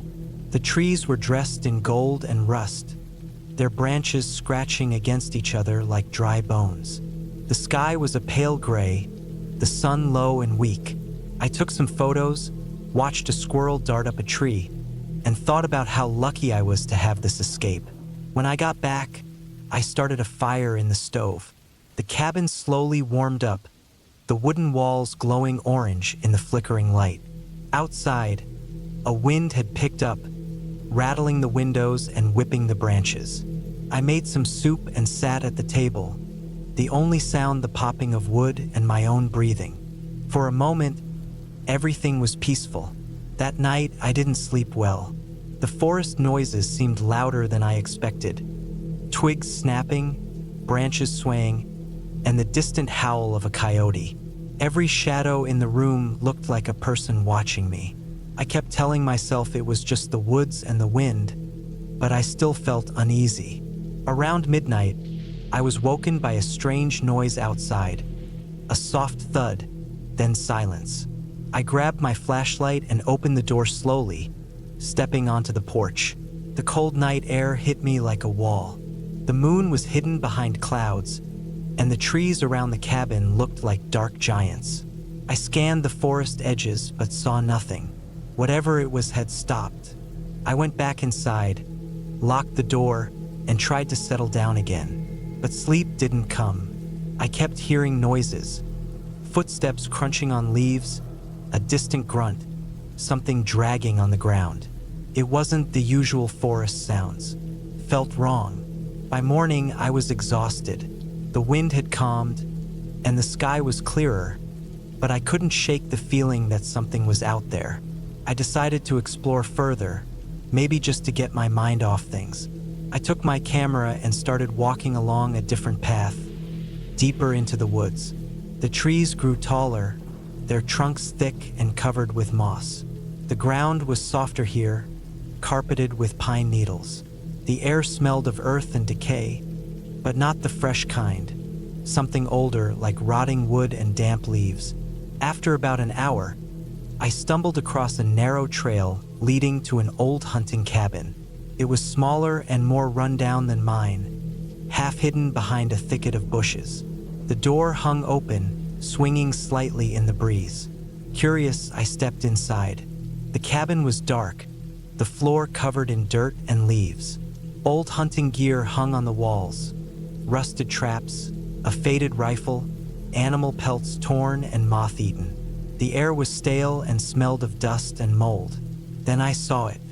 Lying on the floor near the back wall was a body.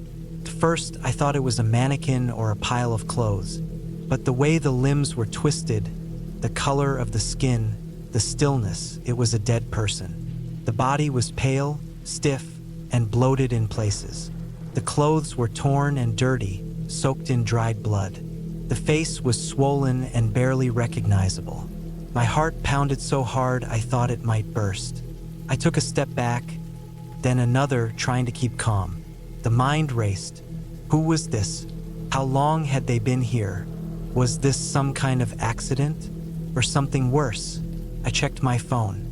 No signal. I couldn't call anyone.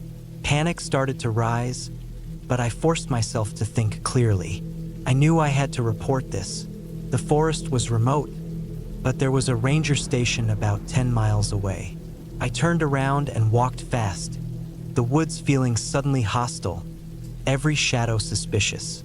The walk back was tense. I kept looking over my shoulder, imagining footsteps following me. The forest that had seemed beautiful yesterday now felt like a trap. When I finally reached the ranger station, the place was quiet.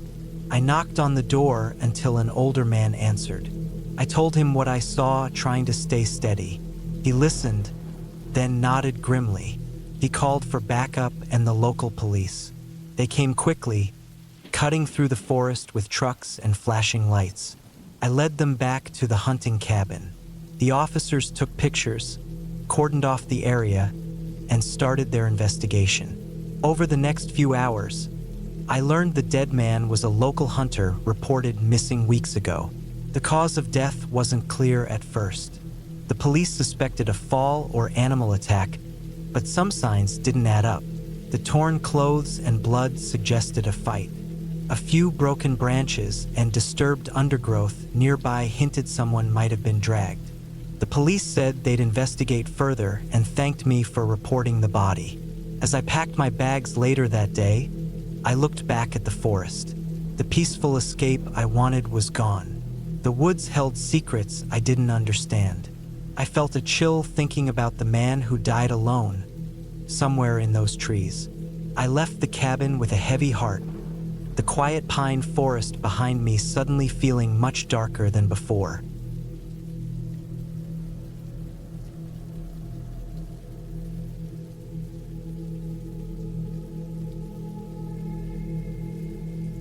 I remember the first time I saw the cabin. It was late summer of 2018, around the middle of August. I was 29 then, working a regular office job in Minneapolis that drained me more each day. The city felt like a cage sometimes, so when my friend Josh mentioned this old cabin for rent up in Pine Ridge, a small forested area about a 3-hour drive north, I jumped at the chance.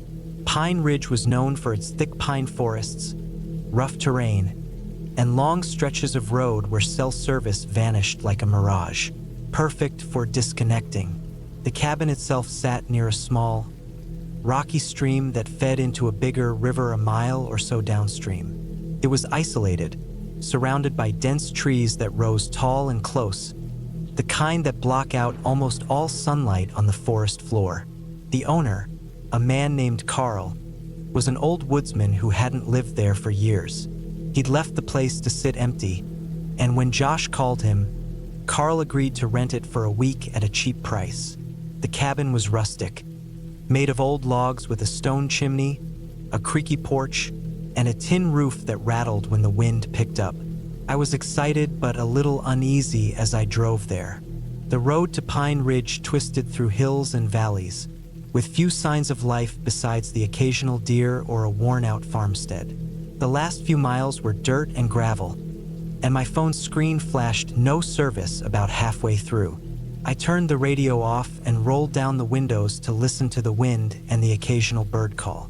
The smell of pine needles and wet earth filled the air. When I finally pulled up to the cabin just as the sun was dipping behind the trees, the first thing I noticed was how silent it was.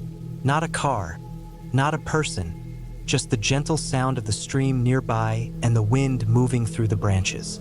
The cabin looked even older and more worn than the pictures Josh had sent me, with the wood faded gray and the windows dust-covered. The porch sagged a little on the left side, and the front door was solid but heavy. I unloaded my bag, which wasn't much, just the basics: clothes, some canned food, water, a small gas stove, and a flashlight. No electricity out here, no running water. The cabin had a well out back, but the water tasted rusty, so I mostly stuck to bottled water I brought along. I wasn't here to rough it like a survivalist. I just wanted peace and a break from everything. That first night, I sat on the porch and watched the stars. The sky here was so clear it felt like you could reach out and touch the Milky Way. It was the kind of place where silence had weight, a heavy stillness that settled deep in your bones. I heard some animal sounds, the hoot of an owl, the rustle of a raccoon scavenging, the distant bark of a coyote. It was calming and a little thrilling at the same time. Inside, the cabin was bare but functional. A small wood stove in the corner looked like it hadn't been used in a long time. There was a rickety table, a couple of folding chairs, and an old mattress with a threadbare blanket. The walls were lined with peeling wallpaper and shelves covered in dust and cobwebs. I set up my sleeping bag on the mattress, hoping it would be enough to keep me warm at night. I slept with the windows cracked open a little for fresh air, but the cool night breeze pushed in and made me pull the blanket up over my head several times. I kept the flashlight on the floor by my feet, just in case. I don't usually get scared easily, but the unfamiliar sounds outside kept me alert. The next day, I went for a long hike. I wanted to explore the area and maybe find a better water source. The forest was thick, the trees close together, and the ground was uneven with roots and fallen branches. The sunlight filtered through the canopy in golden beams, lighting up patches of moss and wildflowers. I followed an old logging trail that eventually led me to a clearing overlooking a small lake, hidden among the hills. It was beautiful and untouched, like a secret the forest kept. I noticed some animal tracks near the lake, probably deer or maybe a large dog. The forest here was home to black bears, bobcats, and wolves, though I wasn't too worried. I kept my phone on airplane mode just for navigation, but I knew I was on my own out here. Back at the cabin that evening, I gathered some firewood from the stack Carl had left by the shed. The sun was low and shadows grew long. I started a fire in the stove, using some old kindling and newspaper I found tucked behind a loose board. The fire crackled and warmed the cabin quickly. I cooked a simple meal, a can of chili heated over the stove, eaten with a few crackers. It felt good to eat something hot after a day of hiking. As the night deepened, the forest outside seemed to come alive in a different way. The wind picked up and made the tin roof rattle loudly. I could hear branches tapping against the cabin walls and the howl of a coyote nearby. I closed the windows all the way and settled in for the night. That was when I first noticed it. A sound outside the cabin, soft but deliberate. Not an animal, not the wind. Something moving in the brush. At first, I thought it might be a deer or a raccoon. I grabbed my flashlight and opened the door a crack, shining the beam into the dark. Nothing but shadows and trees. I listened closely and heard a soft crunching of leaves a few yards away. I decided to ignore it and went back inside. Maybe it was just the wind or a small animal. But the noise came again, louder this time, like footsteps circling the cabin. I turned off the flashlight and sat very still. The sound stopped as suddenly as it had started. Sleep was hard to come by that night. I kept imagining eyes watching me from the woods. The silence was heavy, broken only by the creaks and groans of the old cabin settling. Eventually, exhaustion took me. The next day, I told myself I was just being paranoid. I went out early to explore more and clear my head. But when I returned, I found something that chilled me to the bone. Near the porch, on the ground, were fresh footprints. Heavy boot prints that didn't belong to me or Josh or Carl. They circled the cabin and stopped just a few feet from the door. I studied them carefully. They were large, with thick soles, the kind of boots someone might wear for hunting or heavy work. The prints looked new, pressed deep into the soft earth, and they ended abruptly, like whoever made them was standing there. I didn't know what to think. There was no sign of anyone around when I drove up, and the nearest road was miles away.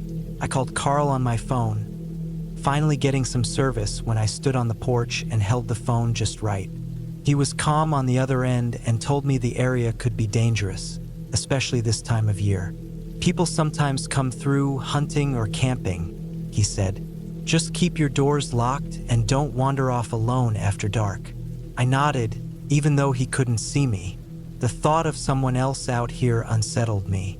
The cabin was supposed to be my escape, not a place to watch my back. That night, I locked the doors and boarded up the windows with spare boards I found in the shed. I placed the flashlight near my bed and kept my phone close, even though the battery was low. I stayed awake for hours, listening for any sounds outside. Around midnight, the noises started again. Soft footsteps, snapping twigs, the brush moving just outside the cabin walls. I could feel a presence out there, watching, waiting. My heart raced, but I told myself to stay calm. I grabbed a hunting knife I had in my bag, the only weapon I had. The flashlight flickered on and off, and the fire in the stove was dying down. I tried to steady my breathing, telling myself this was just some local hunter passing through, maybe lost or curious. But then I heard something new, a low, guttural growl, close to the back of the cabin. My blood ran cold. It wasn't an animal I knew, more like a man making a threat. I stayed quiet, not daring to move. The sound stopped after a minute, and the forest fell silent again. I didn't sleep at all that night. The next morning, I decided I had to leave. The isolation was one thing, but this presence made me fear for my safety. I packed quickly, loading everything into my car. As I was about to leave, I noticed something carved into one of the trees near the cabin's edge. Deep scratches that looked fresh, almost like claw marks but made by something heavier, something deliberate. I drove away fast, my eyes constantly scanning the trees lining the dirt road. The silence in the car was thick, and I didn't speak to Josh when I called him after I reached a place with cell signal. I told Carl what I saw. He sighed and said some people had trouble with trespassers, and some local hunters didn't welcome strangers in their territory. He warned me to be careful and said maybe the cabin wasn't the right place for me. I never went back.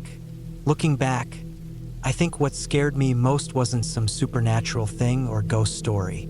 It was the fact that out here, alone, you're vulnerable to people with unknown intentions.